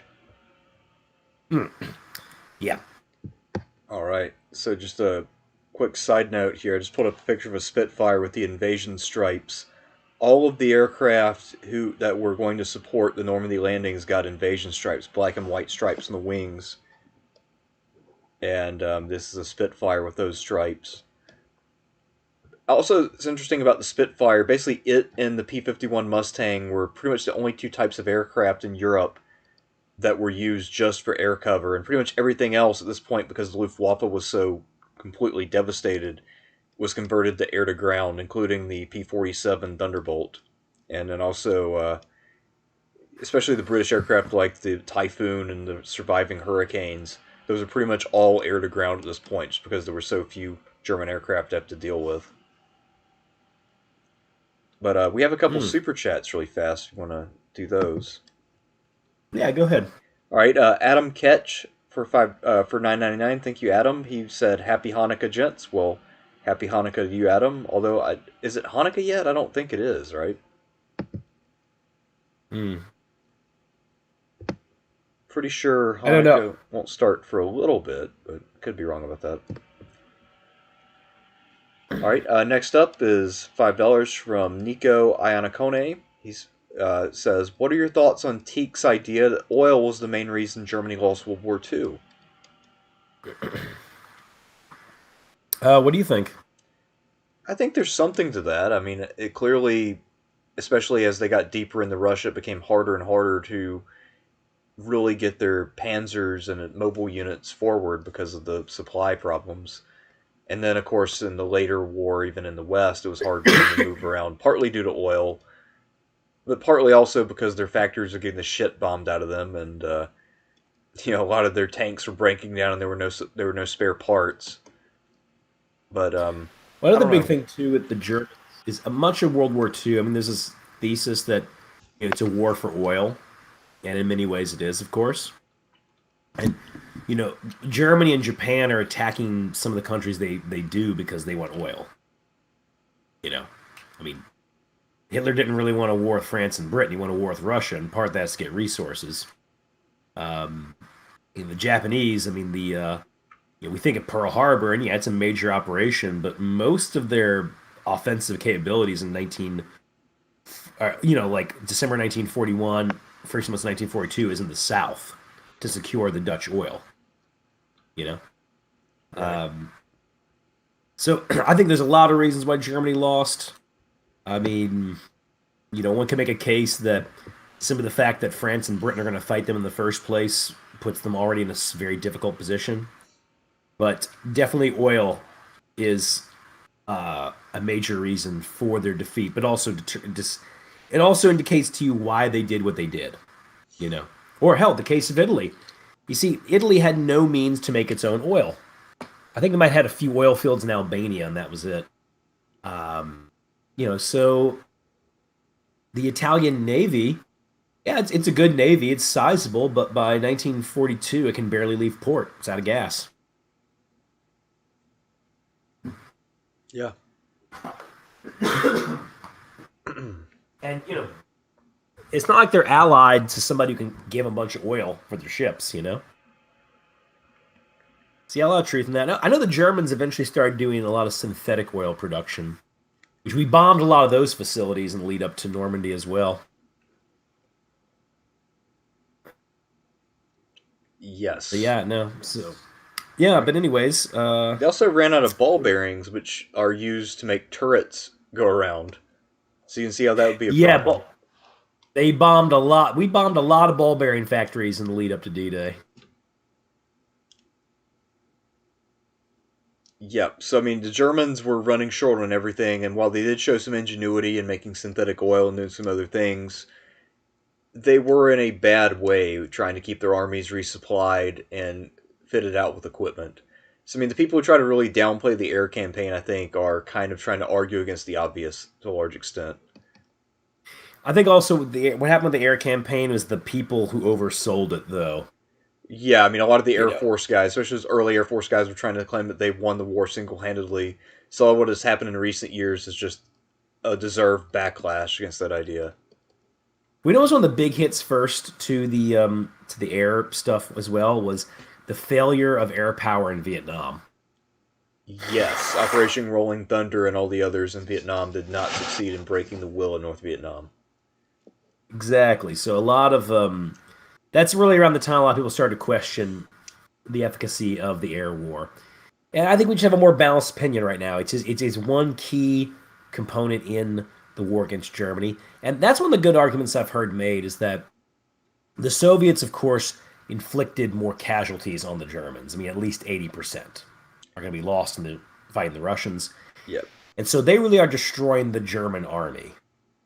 The Allies are really destroying the German economy, and also it's how shall I say the war Germany has to fight against the Western Allies is more expensive. It involves things like U-boats, aircraft, night fighters. You know what I mean? Yes. So it's a much more technical war, if you will, and that essentially the Western Allies are doing even before D-Day is putting a technical strain. You know, but even if you don't invade, the mere threat of invasion kept major German reserves off the Eastern Front. You know. Yeah, and I guess just to give some perspective on casualty rates, at one point the German army was deployed 80-20, 80% on the east, 20% in the west, and then I think it was because of Bagration, there had been no major movements of men between the two fronts, but just because of casualties alone, the balance shifted to be 60-40. So that's how many men the Soviets were killing. The line also shortened at that point too. You know, I mean, one thing that allows Bagration to happen the way it does is the Germans allow Army Group Center to be in a more forward exposed position in the east, merely because they don't want to give up the position. Because I mean, Hitler didn't want to surrender a single inch of ground, no matter how much sense it made militarily. yeah, he did surrender some ground, but yeah, not fast enough typically. I mean, the other thing too is I think they didn't want to lose a springboard for if they ever wanted to launch another attack, keeping in mind that um, they were like, I mean, it's like Army Group Center was still Army Group Center was still in a they didn't hold Smolensk anymore. They'd lost that, but they weren't too far away from Smolensk. You know, so they're in an exposed position, but they're also like let's say the Germans destroy the Normandy landings, right? It's conceivable you could transfer a number of Panzer divisions to Army Group Center, maybe launch a renewed offensive in the east. I mean, I'm not saying it's likely, right? But I think that's I think for the political reasons and as a springboard for a possible other attack. Because keeping in mind too, you know, Hitler had this saying, which I think he was correct about, but in his case it was more like delusion. You can't have military success without optimism. You know, and to have abandoned the Minsk Belarus area would have been an admission of true failure. But it would have been smarter. You would have shortened the line, wouldn't you? Yep. Also, of all the commanders who might have had enough purchase with Hitler and had his personal trust to allow the line to be shortened, Ernst Busch in Army Group Center would have been that guy because he was a pretty ardent Nazi. And Hitler liked the guy personally. So if he had Yeah, recommended but that, he would have had a pretty good chance of getting Hitler to say okay. yeah, Bush, as far as I could tell, really didn't know it was going to hit him even until maybe a day or two before the attack happened. Even though a lot of his You know. commanders have been warning him for days. Yeah. Because Ernst So Busch was one of the worst generals of the entire war. yeah.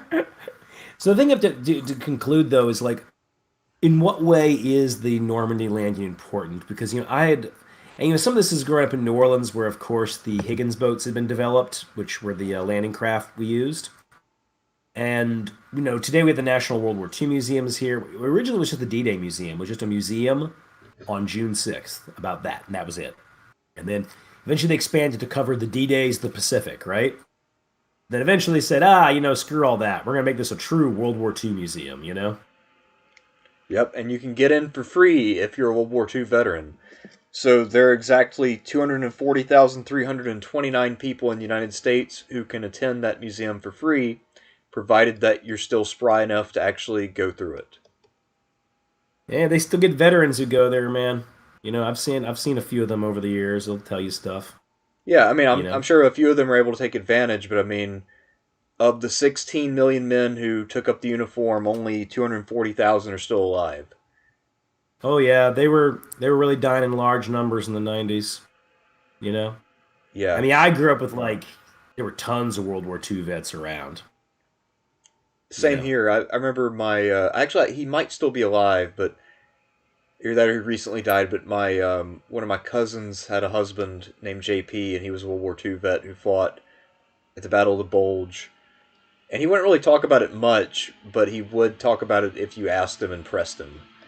Um, anyway, he was a pretty cool guy in general, though. Very, sort of like a handyman who had a lot of different skills. Former combat engineer. Um, Yeah. but anyway, yeah, I wish I'd gotten to spend a little bit more time with him. But Do you oh well. know where do you know what division he was in? I don't recall. I don't. I think it was one of those divisions that was one that definitely didn't survive World War II, though, in terms of it being one of those expansion divisions. So it's not one of the famous ones. Gotcha. But it wasn't the Apparently one of my 106th or anything like that. apparently one of my dad's uncles was at Normandy. I don't know what division though. I have to look it up. Um, but he was messed up from that. Apparently, he would like laugh at himself in the mirror, and he was pretty messed up from it. But yeah, most of those old guys didn't talk too much. And you're talking about all the veterans being dead. I think the last survivor of the USS Indianapolis died about a year ago. I want to say 2 or 3 years ago. The last member of the Doolittle raid died. Yeah. You know, uh, Ed Bars, noted Civil War historian, he died last year or maybe the year before. He was at Guadalcanal. Oh wow. I didn't know he was a World War II guy. But I remember there was also a guy. My dad is active in the VFW in his town, and because I guess he's on the younger side for people who actually go to that, he usually ends up being in charge.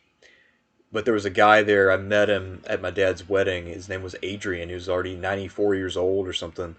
He was a veteran of World War II, and he was still pretty spry right up until the very end of his life. So even in his mid 90s, he was going to dances and all kinds of things with his wife. So I mean, they had a good long run with things, and also kept their health the whole time. So I mean, hell of a life. But yeah, unfortunately he did pass away a couple years back too. Yeah. But no, they were everywhere. Almost everybody I knew had war loot, you know? Lugers, yeah. Yeah. And my grandfather gave me some stuff. And what's interesting about that too is when I've mentioned that to some people, they'll look at me like I'm crazy because they think I'm like, trying to hold on to like Nazi relics or something. I'm like, no, no, people's grandpas just gave their grandkids the stuff they brought back, their trophies, if you will. Yeah, I mean, What and I don't what's think interesting about it too Luger is like, pistols count as Nazi per se because they're fucking pistols. yeah, but you know what I'm trying to say though, right? Like, I Right. mean, I got like a medal that he gave me two medals that he brought back. But what's interesting though is that a lot of them gave it. I found they gave it to their grandkids and not their actual kids. You notice? Do you know about this? I think you're right about that tendency. I think partly it's because the Greatest Generation they were fairly strict parents but very lenient grandparents. I think it's also because they didn't like their kids. It could be they didn't get them too well because I know there was that generational strife where the Greatest Generation partly is because they're not very expressive, or at least not until their later years. Because when they would come home with all these demons, rather than talking about it, they would just go get drunk together, and that's how they dealt with it. Um, a lot of alcoholics come out of Well, World War II. yeah. Also, the Hell's Angels comes out Yeah. of World War II. So I mean, yeah. But yeah, I mean, So and their kids though, the boomers, I mean, they can't stop talking about themselves and their feelings. So that's going to be a clash yeah. automatically. I mean, there's always generational antagonisms, right? But um, nothing, nothing in my lifetime would compare between the generational antagonisms that I saw between Greatest Generation and Boomers. Like nothing that I've seen. And I think you're right about that. I think if anything, I mean, the thing you could probably hold the most against Greatest Generation would be that they raised the boomers. Yeah, yeah, I could say that. I think sometimes I felt like some of them were like, man, I survived the Great Depression and World War II to make these kids. You know what I mean? Yeah, exactly. So I mean, I think that for that reason, they might not have been very emotionally available parents, which is probably a lot of what's wrong with the boomers, why they are obsessed with getting attention, even to this day. Yeah. At least, and by boomers, I especially mean not just people born between 1945 and 1960 or 65, whatever you want to go with, but I mean people who were born in that time period and also went to college and found a job and never ran into any meaningful economic difficulties in the course of their life. Because that's a true boomer. Oh yeah. We're not talking about boomers who maybe had hard time in life. We're talking about those boomers. Yeah, We're I not got talking you, about man. boomers who worked at a factory. We're not talking about boomers who were firefighters. We're talking about boomers who went to college and their entire life was just on easy mode. Everything about it came easily, and they don't understand why other people have not had the same success. Yeah, I'll say one thing credit to boomers though. They were hard workers, you Yeah, know. Um, and also a lot of but very anyways, creative people came out of the boomer generation. so my thought on that is that they didn't like their kids. So like my grandfather, he his kids wanted the World War II stuff he had, right? Yeah. And he just didn't give it to him. And then he specifically one day says, "I'm not giving it to them. It's yours. I like you." That's what he tells. That's essentially what he tells me. I guess in part it You could know. be because he knew that you really like history. Yeah, and also like I mean, he didn't have a good relationship with his sons to begin with. You know, Yeah, I and me mean, and him had a good I relationship. guess that could be the case. So, the kids of the boomers are mostly Gen X and millennial. So even if the greatest generation couldn't necessarily relate to our generation super easily, at least they understand, well, you also think your dad's an asshole, so we got that in common. It's like, all right, we can work with that. That's a good enough thing to bond over, so we'll go with that. Funny man. Yeah, no. So yeah, so I found that was the case of that. It's I mean, eventually it happens, right? I mean, my grandfather told me about that when he was a kid, there were World War One vets were everywhere, you know. Oh And yeah, the World War One vets. Oh yeah, my dad used to drive this one World War One vet into the factory every day, and he said he was like God, he was like a real old timer. He said he would every morning he'd drink an egg, you know. shit. um, yeah, but like by the time By the time I'm a kid, there are no World War One vets around. And I asked my grandfather, like, when did you last see him? He says, "Oh God, I haven't seen one since like the '70s." You know, there was an episode in the first season of Cheers where a World War One vet comes in. He's supposed to like meet his other fellow vets. They make meet every year at the bar, and none of the rest of them are there. Just him. They're all the rest of them either don't want to show up anymore or they're dead. They're probably dead, Man, right? It's that would good. be It's an depressing as alright hell. episode. Yeah, I mean, eventually, if you're going to live long enough, right, you're going to be one of, if not the last, to recall whatever happened. Yeah, You I mean, know, I guess I sort of see that happening a bit with my grandpa because even though he's only 81, almost every time he mentions somebody from his past, he always adds, and he's dead. So he's lived in the same town his whole life, and almost everybody he's ever known is dead. Probably 75 to 80% of the people he's known in his life are dead, at least. well, yeah, that's the trade-off of living a long, full life, right? Is everybody gets to die before you, Yeah. So, you know? Um, yeah, exactly. So get used to funerals, guys. Man, this got real depressing. yeah, it did. I mean, Well, I mean, we used to be surrounded by these old men who didn't tell you that much, but they had gone through the last great epic historical moment, or at least one of them, right? Um, I know the civil rights movement at this point is probably the closest thing Americans have to that, but anything after that, I mean, do we really have anything? I mean, you Not know, really. I mean, I mean, I mean, Vietnam vets, that's a schizophrenic bunch. They're all over the place. yeah. I mean, I guess actually, interestingly enough, I think one time my dad tried to make the argument that millennials could be considered sort of the new greatest generation, at least the millennials who fought in the War on Terror, like that small Yeah. segment. But even then, I don't know if there really is an equivalent, just because the War on Terror, while everybody knew about it, it did not really affect everyone in the same way.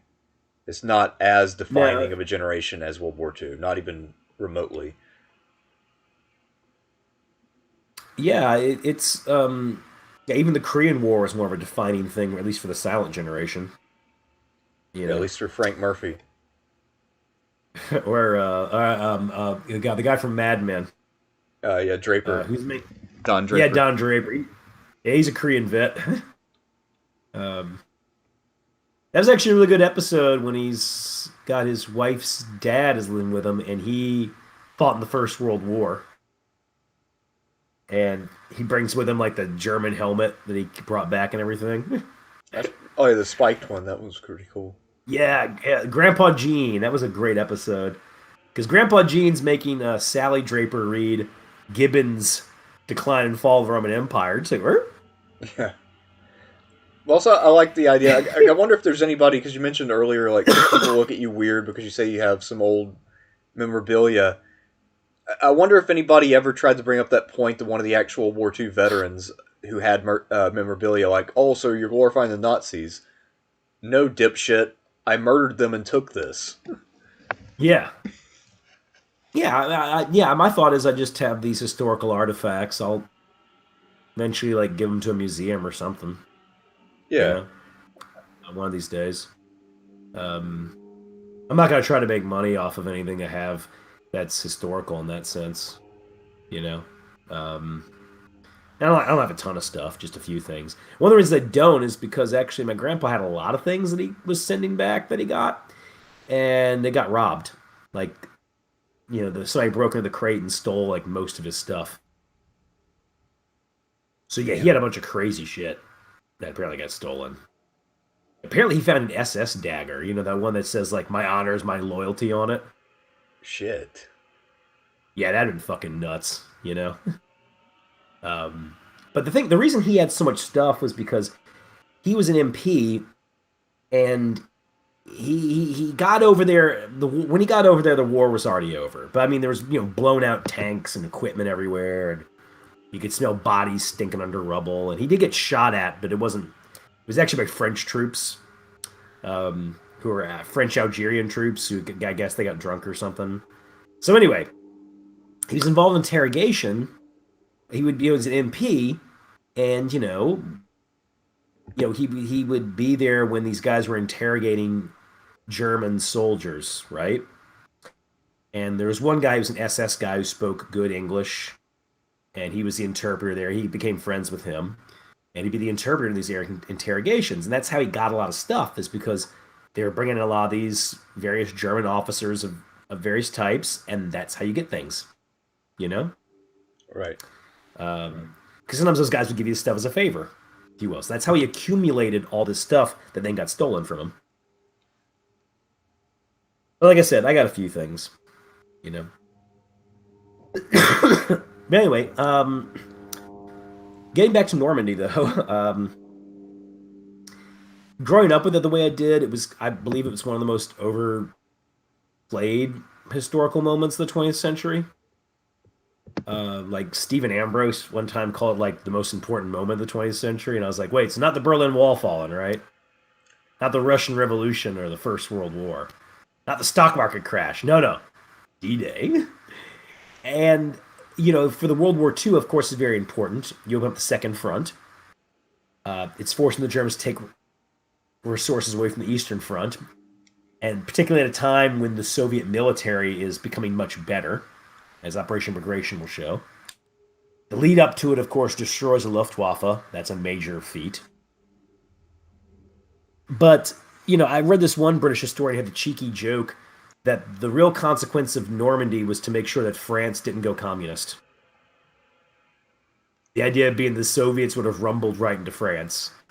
Now, that is a whole can of worms. It's kind of hard to determine because you don't have all sources, all the information.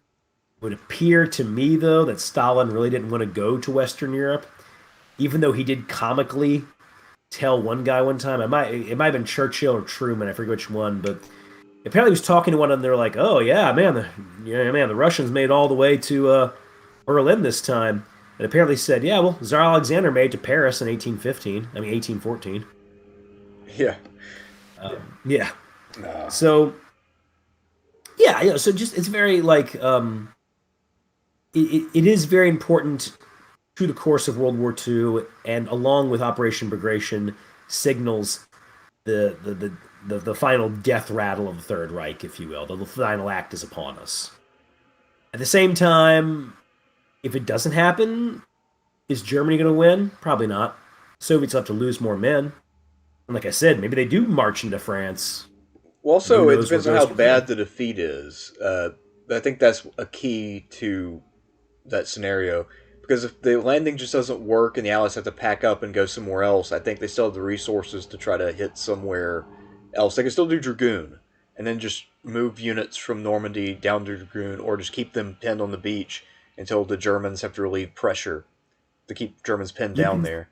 I mean, but I They think, not only can still do Dune, they could go to the Balkans. Keep in mind, yeah, resources in late 19 in fall 1944. This very much frustrated the Italian theater commanders when Churchill and them are saying like, "Hey, we want you to send troops to Greece."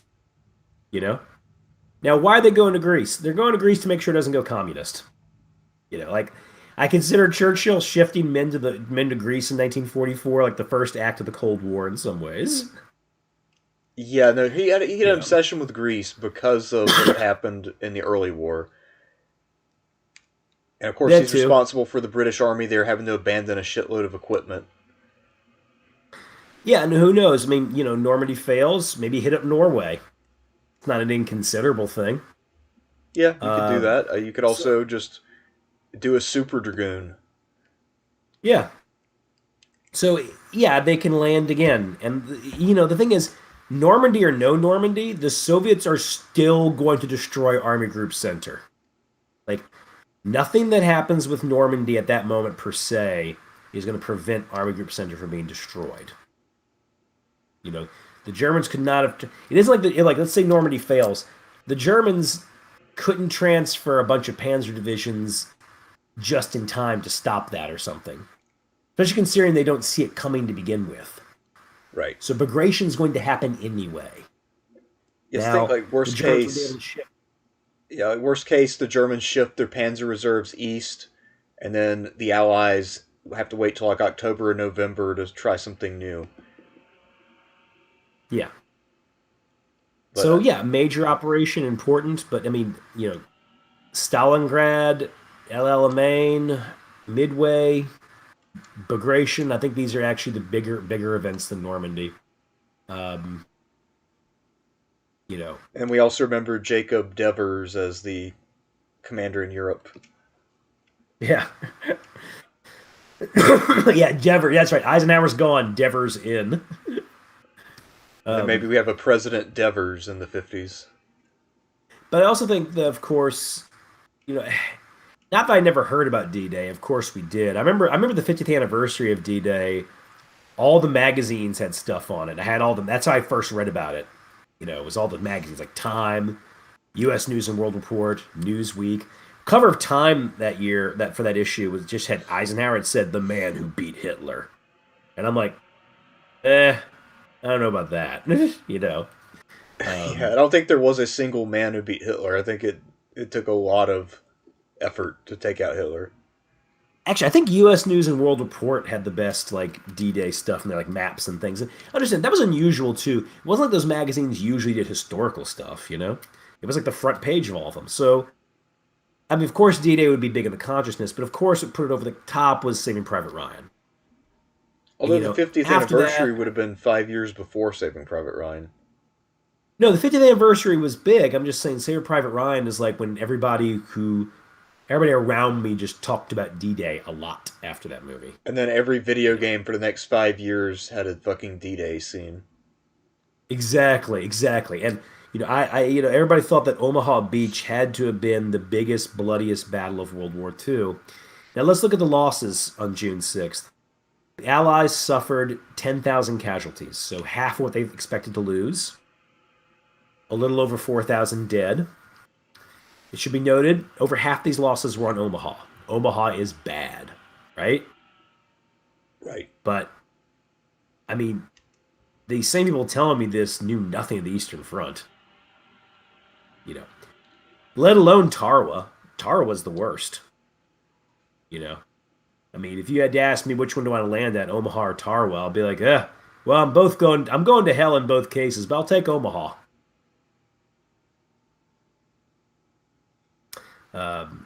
So anyway, just saying, isn't that D-Day's not important? It's that there was this period of time where it was getting blasted in our ears, and I also think played a part in that too. American triumphalism gets a big surge in the '90s with the Cold War being over, right? And this is an idea in the Cold War that we beat the totalitarian governments. It's like, remember when we beat those other totalitarian governments? Yeah, it's our greatest hits collection. Let's go back to D-Day. You're right, man. The greatest hits collection. What's track one? Like what? Concord or something? Maybe like Lexington and Concord, or Bunker Hill. I don't know. Bunker Hill. Concord's just a skirmish, and you don't go at Lexington because Lexington is literally just some militia line up, the British shoot at them, and the militia run. You know. Yes, that one you can't really commemorate that one too much, but Yeah, they don't even really commemorate that much from what I could tell. I went to Lexington in 2016, and the square area, I mean, they do have like a little guide there. He'll tell you some stuff, and he just makes his money doing it. They have a few little shops, but it's not that built up. Concord's actually more built up than Lexington for that kind of stuff. You know, yeah. um, it reminds me of horse and musket. I should make a Battle of Lexington scenario, right? Yeah. Basically, I guess it just do you see if the militia stays the fight a little bit.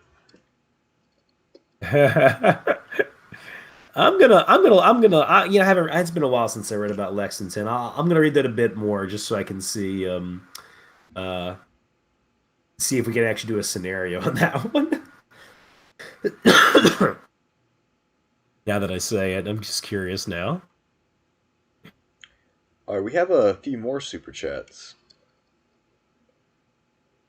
What do we got? We have Nestor Vargas for $5. Thank you, Nestor. He says it's good to know every Frenchman just happened to be part of the resistance right as the Allies came, with no affiliation to Vichy. Man, Vichy, that's such a complicated topic. It is, You but know? but also like a whole lot of people tried to take credit and pretend they were in the French Resistance as the liberators came to town.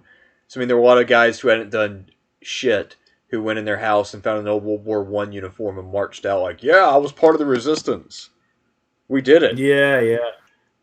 Credit to the French resistance, though. I was reading up. Do you know they had? I think they targeted around 1,100 trains right before D-Day. They were able to knock out like 950 of their targets for the train Damn. tracks. Yeah, no, they did a bang up fucking job. So not everybody's in the French resistance, but the guys who are in the French resistance are pretty damn effective. No, they were pretty good. The guys who actually were in the French Resistance were pretty hardcore and dedicated, and as you said, effective, which is what ultimately counted the most. But yeah, it is funny how after the war, even the people who had somewhat legit reasons for siding with Vichy because Yeah. they thought they could alleviate suffering, or maybe they just thought the Germans had the whole thing sewn up, so they just needed to try to negotiate for the best terms possible. I mean, clearly the people who were associated with that were completely demonized, and the people who weren't as high ranking were able to just distance themselves from it and pretend it never happened. Yeah. So, um, all right, next up we have Magister Militum per Occidens, the commander of soldiers in the Orient. $2. Thank you, sir. Any chance of covering Pearl Harbor in 1 to 2 weeks? Uh, Hmm. probably not. Yeah, just because December 19th is a maybe at this point. I mean, it's a good maybe, but it's just a maybe. But maybe next year for the anniversary, if we're still doing this next year. Yeah, I mean, I think Pearl Harbor is a good one to do, but I, I mean, I certainly won't be able to get ready for it within the next couple weeks. Yeah, there are a number of good books to read about it. I mean, I'd love to do Pearl Harbor. That interests me a lot more than Normandy. Torah, Torah, Torah. Yeah, Tiger, Tiger, Tiger. It's just a lot crazier, you know? Oh, it is. I mean, it's a very ballsy attack, and while it actually, I guess, technically did not achieve all its objectives, I mean, damn, that is a bold move, and it succeeded mostly. Well, the main target was to sink capital ships, and they did do that. Yeah, no, they did. Um, and next up, for Sean Mack for $5. Thank you, Sean. This is a Sean Check question, Civil War question. Which corps setup do you prefer? Smaller Sorry. Union Corps or the bigger Confederate Corps? Um, it's honestly, to be honest, it's kind of a misnomer.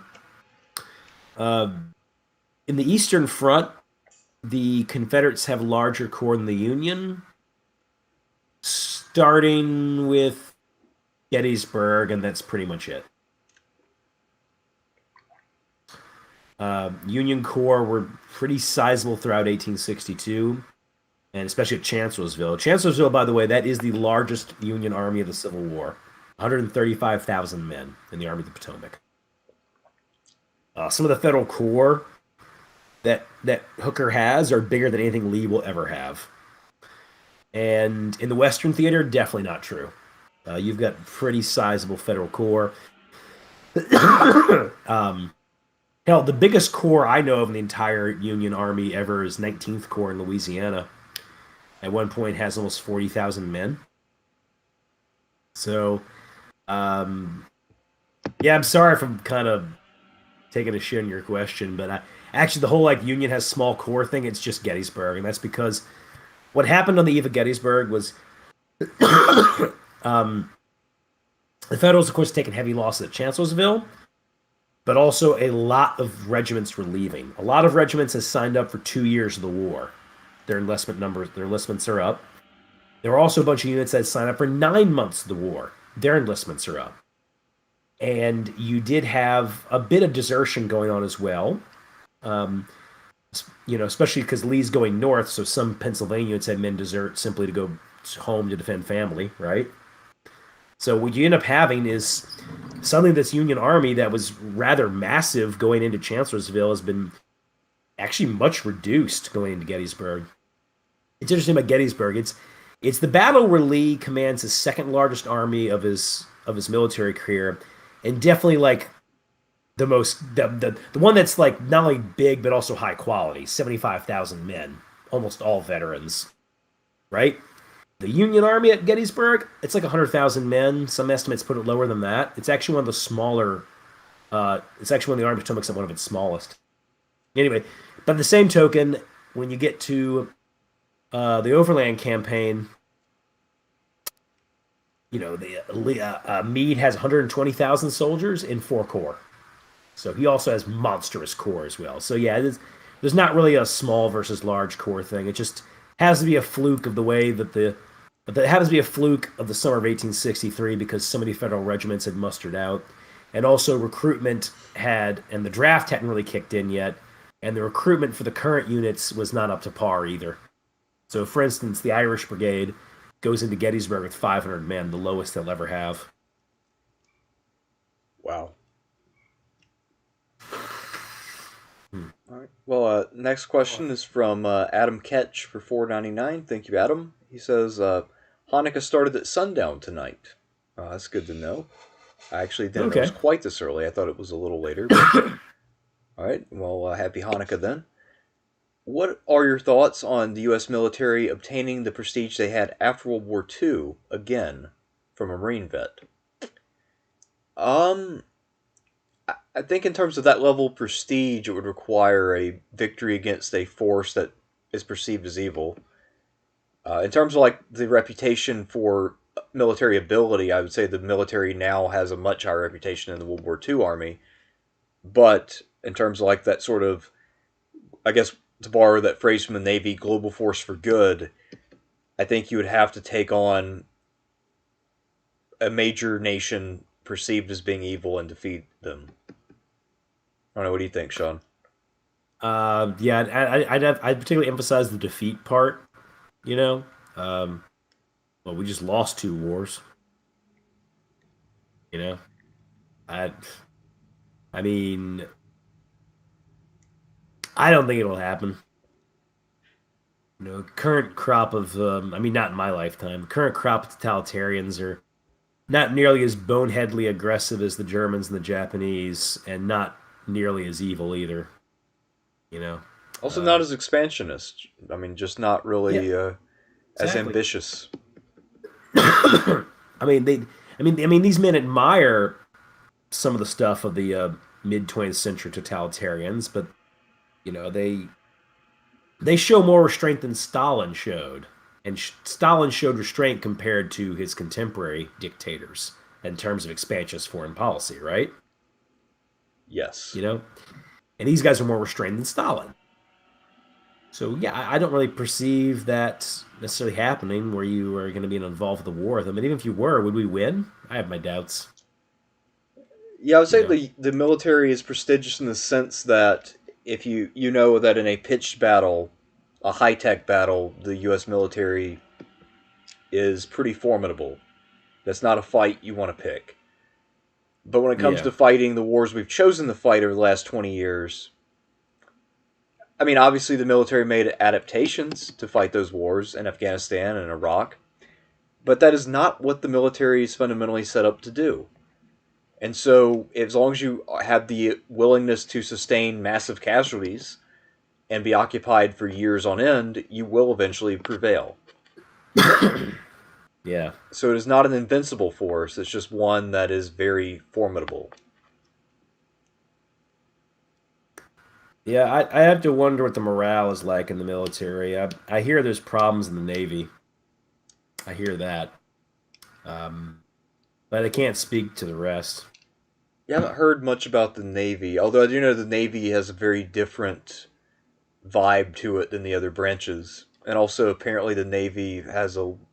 I mean, most people I've met who were in the Navy before, most of them are nerds. I mean, yeah, to put it bluntly. I mean, I can't think of too many Yeah. people I've met from the Navy who were on a like jocks or rednecks or anything else like that. I mean, pretty much all people who were into like board games and chess and computers and whatever. Yeah. Most people I know who I knew personally went to the Navy or used to be in it. Yeah, pretty nerdy a lot of times. Well, I guess it You know. makes sense because I mean the Navy is pretty technologically sophisticated, and so you do need people who are reasonably smart and aren't ultra aggressive. I mean, you have to live in close quarters with a bunch of other people, so you can't be, you know, a swinging dick kind of guy. So you can get along very well in the Navy for a long time. So, I mean, yeah, you gotta. That makes sense why it is the way it is. Um, but anyway, uh, yeah, so I guess it's just a very different vibe from the other military branches that I've gotten. Air Force tends to be very cocky, what I've seen. Yeah. People in it definitely see themselves as elite. Uh, the Army thinks it's the best, but it also sort of thinks it's humble, which is weird because they also think they're the best. Um, and then the Marines definitely think of themselves as the toughest and the best fighters. Yeah, they're like the Imperial Guard for America, right? I guess. I mean, in a way, I guess they really are to a certain extent, but by the numbers, I don't know if they're the best. Part of that's because they don't have the best equipment, but they definitely have the most aggressive spirit. So they're always willing to fight, which is great, of course. Well, they tend to use the Marines for assault nowadays. Yeah. No, I mean the Marines are sometimes used for full-on frontal assaults. And actually, I think that's Yeah. their tactical doctrine's different too. Like the army, if they're trying to attack a city, they cordon it off and they have all their artillery and air support in position. The Marines sometimes will just be like, "All right, we'll secure the perimeter as we go along, but let's just go ahead and hit right up the gut, and then go from there. Start clearing some houses."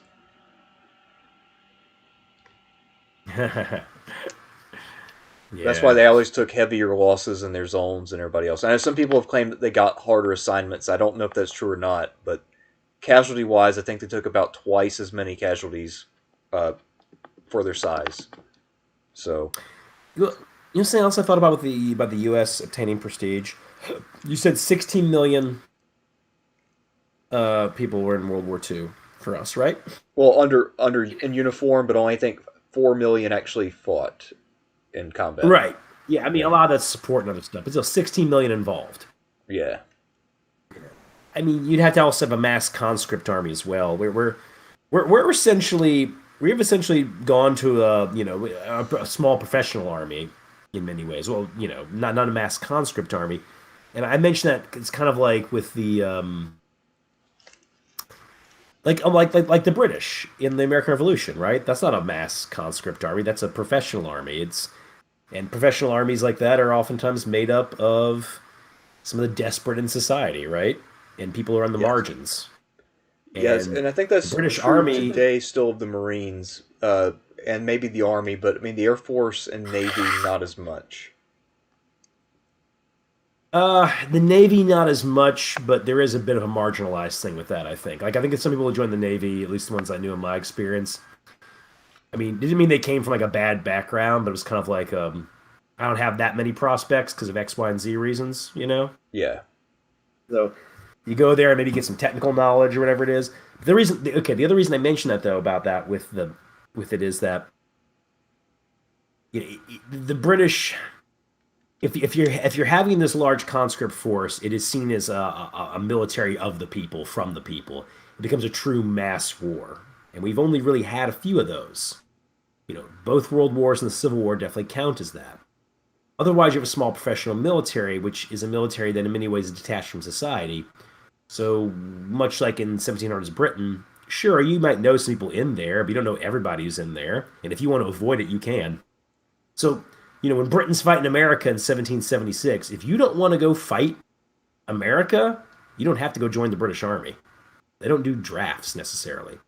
Now, when I say don't do drafts necessarily, it doesn't mean there was no such thing as drafts at that time. And it doesn't mean that you couldn't be like forced into the military either through courts or because they got you drunk and made you sign some papers. And certainly what we would consider kind of like a limited emergency drafts were done in the age of horse and musket. The Prussians, for one, did it. The Austrians did it during the 7 Years' War. But that's considered an emergency measure.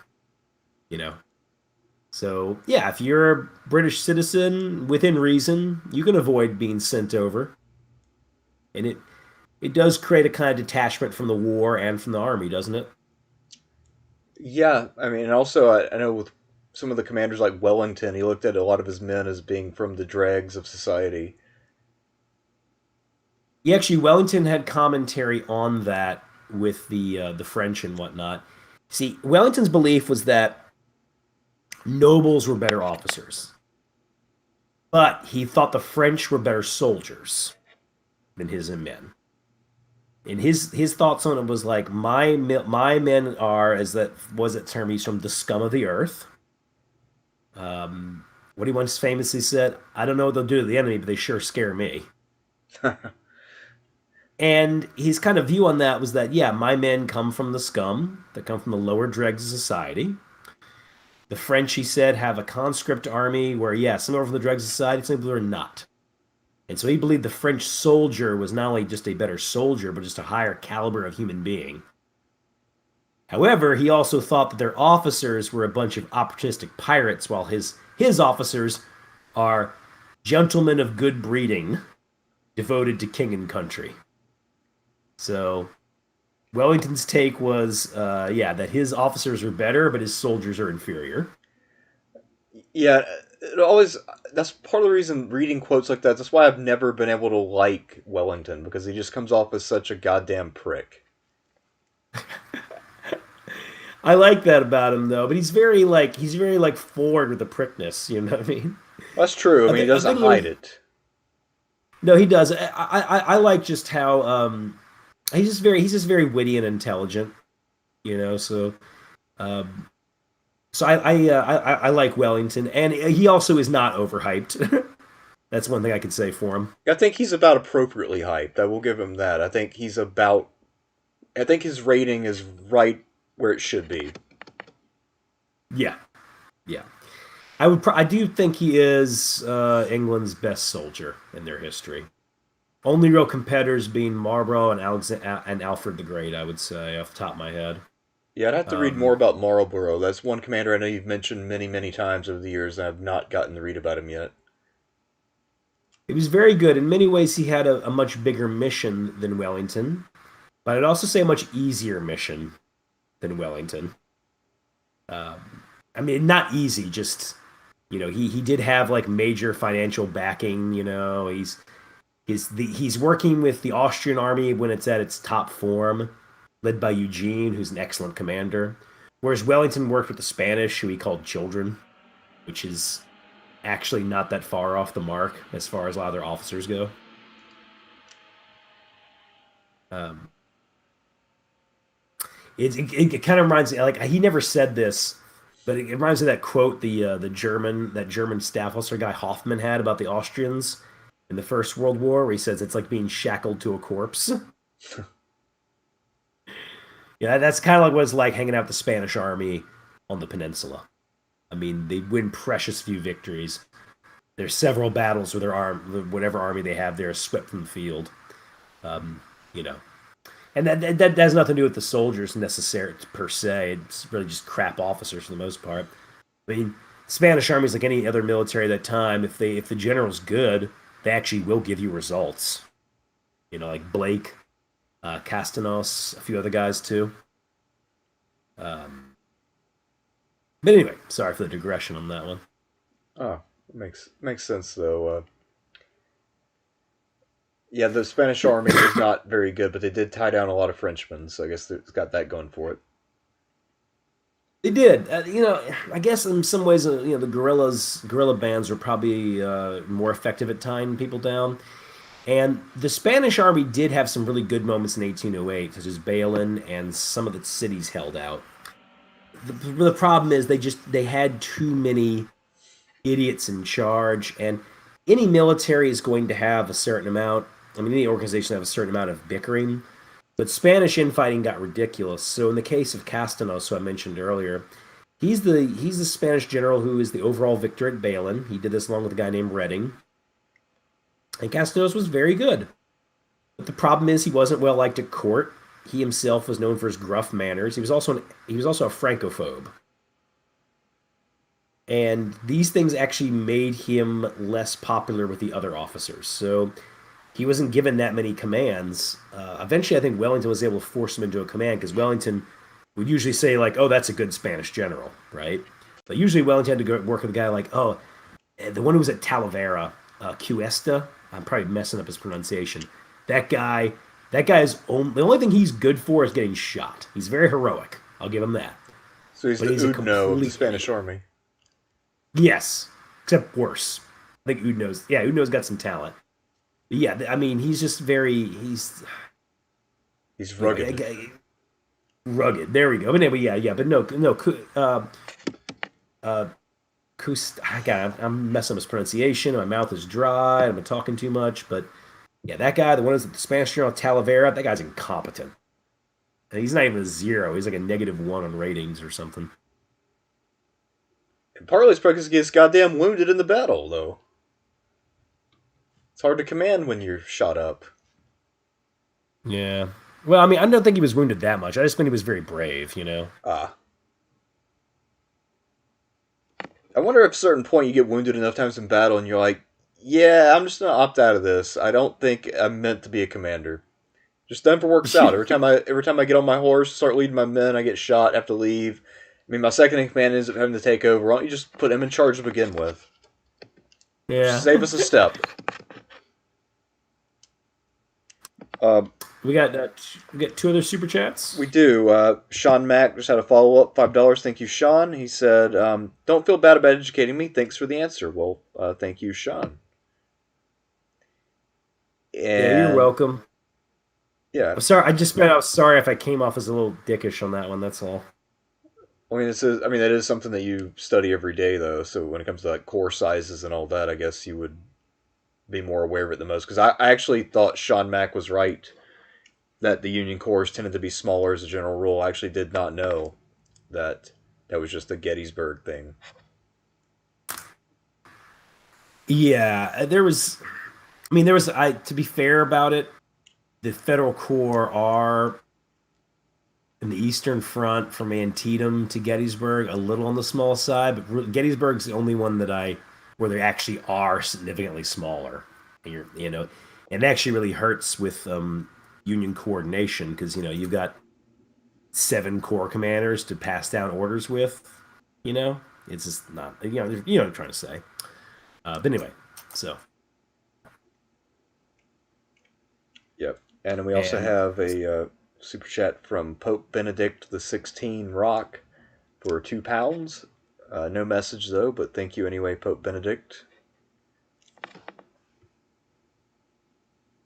But that's the real Pope Benedict the 16th. I mean, he's retired now, so he doesn't really have much else better to do.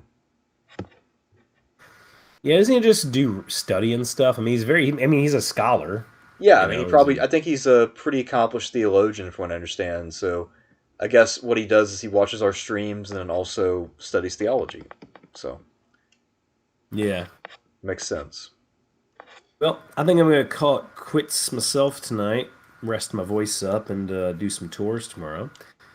You got anything you want to add before heading out? Maybe any commentary on current events or anything? Not right now. Before we did this video, I actually thought about trying to do a reading of the Eisenhower speech that he delivered to his troops as they were on the boats, but decided against that. You mean the Great Crusade one? We're about to embark on the Great Crusade. I've actually got one for you. I forgot to mention earlier. So, no member of Free France was told about the invasion until like 2 days before it was going to be launched. And, Charles de Gaulle was having a lot of problems, as you may know. Him and Churchill had a tumultuous relationship, even though he got along well with Churchill's wife. And in addition to that, Franklin Roosevelt had actually kind of favored Vichy France. Or at least he was playing nice with them. And I think the reason he was because he was trying to induce them over to the Allied side, which I guess you could say with Operation Torch worked. So at any rate, though, so they talk to de Gaulle, and they tell him, like, the invasion's coming, right? And he like got angry because he was pissed the Allies were going to introduce their own currency into France. And when Churchill actually met de Gaulle and said, like, why don't you just bring it up with Roosevelt, de Gaulle said, why do you think that I need to submit my candidacy for the authority of France to Roosevelt? Huh. There's that Charles de Gaulle spirit right away that France will be independent, you know? Also, de Gaulle, I think, did have some challengers among the ranks of the Free French. I mean, I know there was a general in North Africa who brought over at least a whole division named General Girard, and he and de Yes, but Gaulle once again, fucking hated each other. yeah, but de Gaulle's big thing was like, look, some of you guys are Johnny come latelys. I was on board this bandwagon right away, you know? Yes, I mean, Um, I'm surprised he was so reluctant to go get the authorization from FDR. Maybe he thought FDR should just give it to him rather than make him ask for it. That might have been part of why he was pissed, because he had done more than the other commanders. So he felt the Americans were being ungrateful. yeah. And I know De Gaulle can be very difficult, but I'm ultimately, and I should probably read more about it, but I'm ultimately siding with him. Uh, I mean, he's the one that found Free France. He's the one who takes a step when it looks like the Germans going to win the war. He's the one who says, "Nope, fuck this. I'm not interested." Right? And it's kind of a miracle in many ways he's able to survive the situation that he does, considering his tumultuous relationship with Churchill and a lack of support from Roosevelt. I mean, to the point where the head of the Free French government is not only not being precisely entirely recognized, but is not even involved in knowledge of anything of the invasion of his own country. Yeah, I imagine a lot of it is just because he is a dick.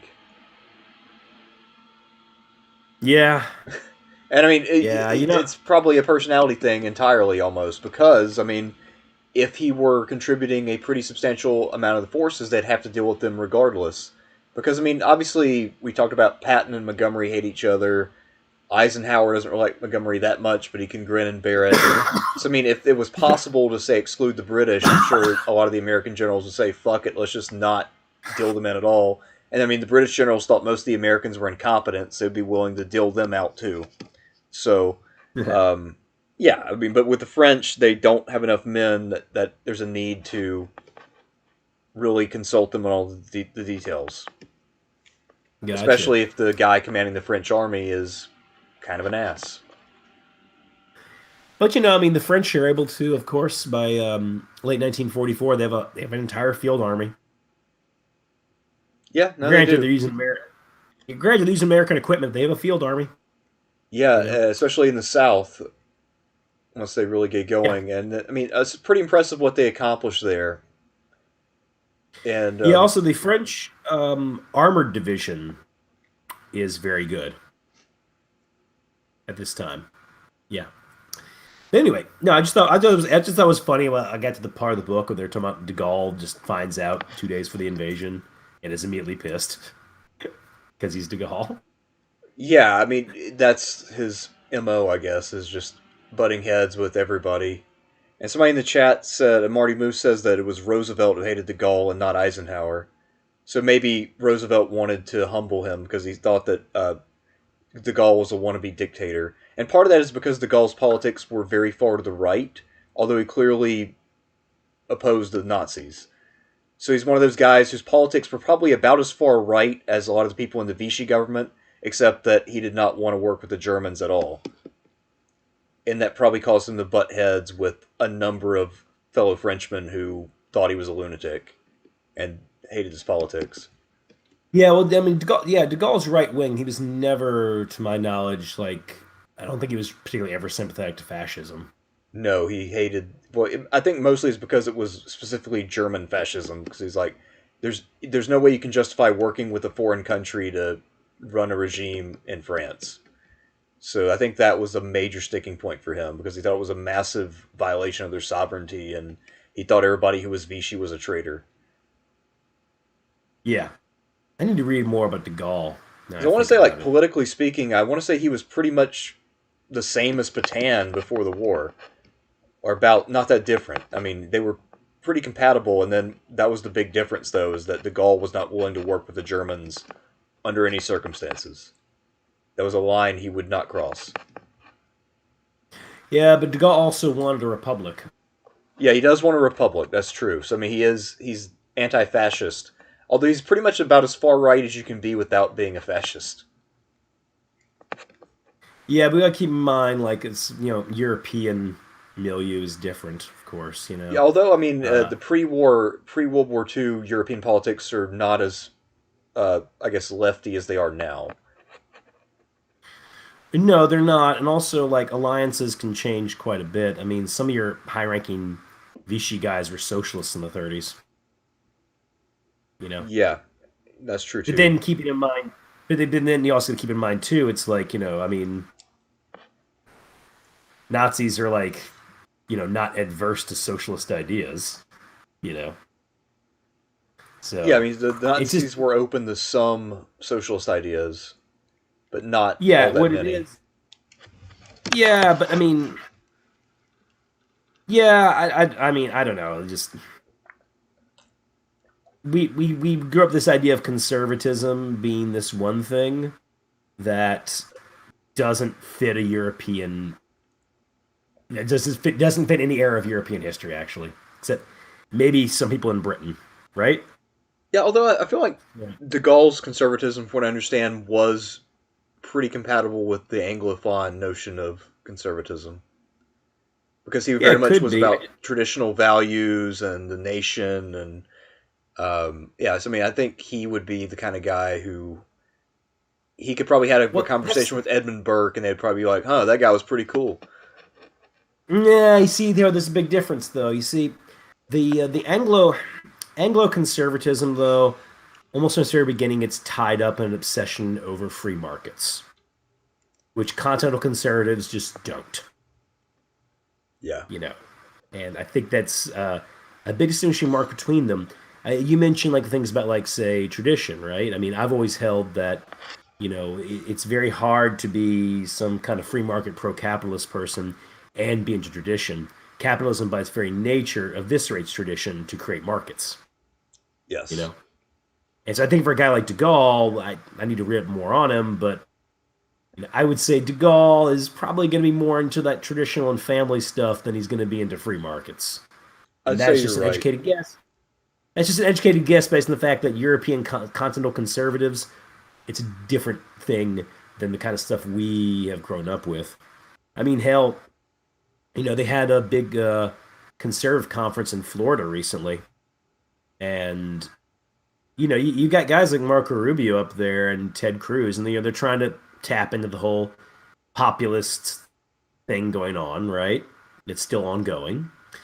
And what's kind of interesting in that argument between them is that Ted Cruz still wants to do the whole deregulated capitalism shtick, and low safety net and everything. And Marco Rubio has essentially been telling him like, no, no, if you're going to win over the working class, you've got to give them something. Um, and in that kind of debate, we'll have to see what would prevail. Probably would be some watered down version of the Rubio thing, I would think. You know. Um, Yeah, so because I anyway, mean, sorry, just yeah, I think whichever party figures out that you have to actually offer something to the working class will do very well in the coming years. politically, yeah, sure worked for Roosevelt. I think what I meant with all that is what I'm seeing with a lot of conservatives right now is is a not a fairly not I don't know, maybe not rapid, but I see their ties to that classic Anglo conservatism we're talking about fraying, and they're getting more interested in continental authors and stuff. You know. But anyway, that's something for another time. Just Yeah. throwing that out there. I think when we're done here, before I go to sleep, I'm going to read a little bit about De Gaulle on Wikipedia and see if I can, then look at what books have been written about him and maybe try to get one or two in. That could be a whole live stream, huh? Just talk about De Gaulle. Yeah, de Gaulle and maybe his era in general, because actually post-war France is pretty interesting, especially as Yeah, they're though I don't trying know to as deal with Algeria. yeah, though I don't know as much. I mean, French history I know really well from Louis XIII to World War II. You know, I mean, that'd be fun, right? You could do that just like, yeah, French history from that era, volume one. Yeah, let's talk about Louis XV, huh? Yeah, the best king of France. Yeah. Yeah, man. No, the other one too to mention as well. The guy mentioned Pearl Harbor, of course. You and I should do um, some Eastern Front stuff at some point. You know, like breaking down the course of the fighting there. Yeah, that could be cool. Yeah, sometime in the future. But anyway, all right, man. Got anything else to add? No, we just had one last random super chat. 7.99 Australian from 99 balloons. Thank you, sir. It looks like the picture is it looks like Joe Biden wearing either a Nazi hat or like an ocean liner captain's hat, but pretty That is weird. an SS hat. That's Sorry, an that SS looks hat. like Okay. Joe Biden. That looks like Joe Biden auditioning for Ilsa, She-Wolf of the SS. Yeah. All right. Anyway, the comment was just Among Us, which I assume was a reference to the video game. But okay. Well, thank you, 99 balloons. Thank you. So, all right. All right, man. That's it. Good night, everybody. We'll see you around next week. We'll either be doing Stalin Part 2 or the Trump presidential deep dive. See you then. You know what's going to happen with Trump, right? You know what's going to happen? The chat's We're going going to to get get a flooded bunch by of thumbs people. down. It's gonna get terrible in here. We got lots of thumbs downs. We're gonna be told we're being too hard on him or too soft on him. Yep. I mean, I mean, I have people who, no matter what I say, I will say they'll be like, I mean, like Biden's better than Trump. Trump destroyed the country. I'm like, he did. We're still here. Or they'll be like, man, Trump had the lowest approval ratings ever. I'm like, no, he didn't. He didn't have the highest either. Yeah. No. I mean, it will be a contentious time just because there will be people who will be upset with what we have to say about Trump because he elicits very, very strong partisan reactions, Yeah, even a year removed from his presidency. So anyway, we'll have that to look forward to, and I'll have to make sure all my moderators are available that night. So yeah, we'll yeah. make sure that's the case. But anyway, good night, everybody, and yeah, happy Hanukkah, as someone said earlier. All right, peace out. Happy Hanukkah.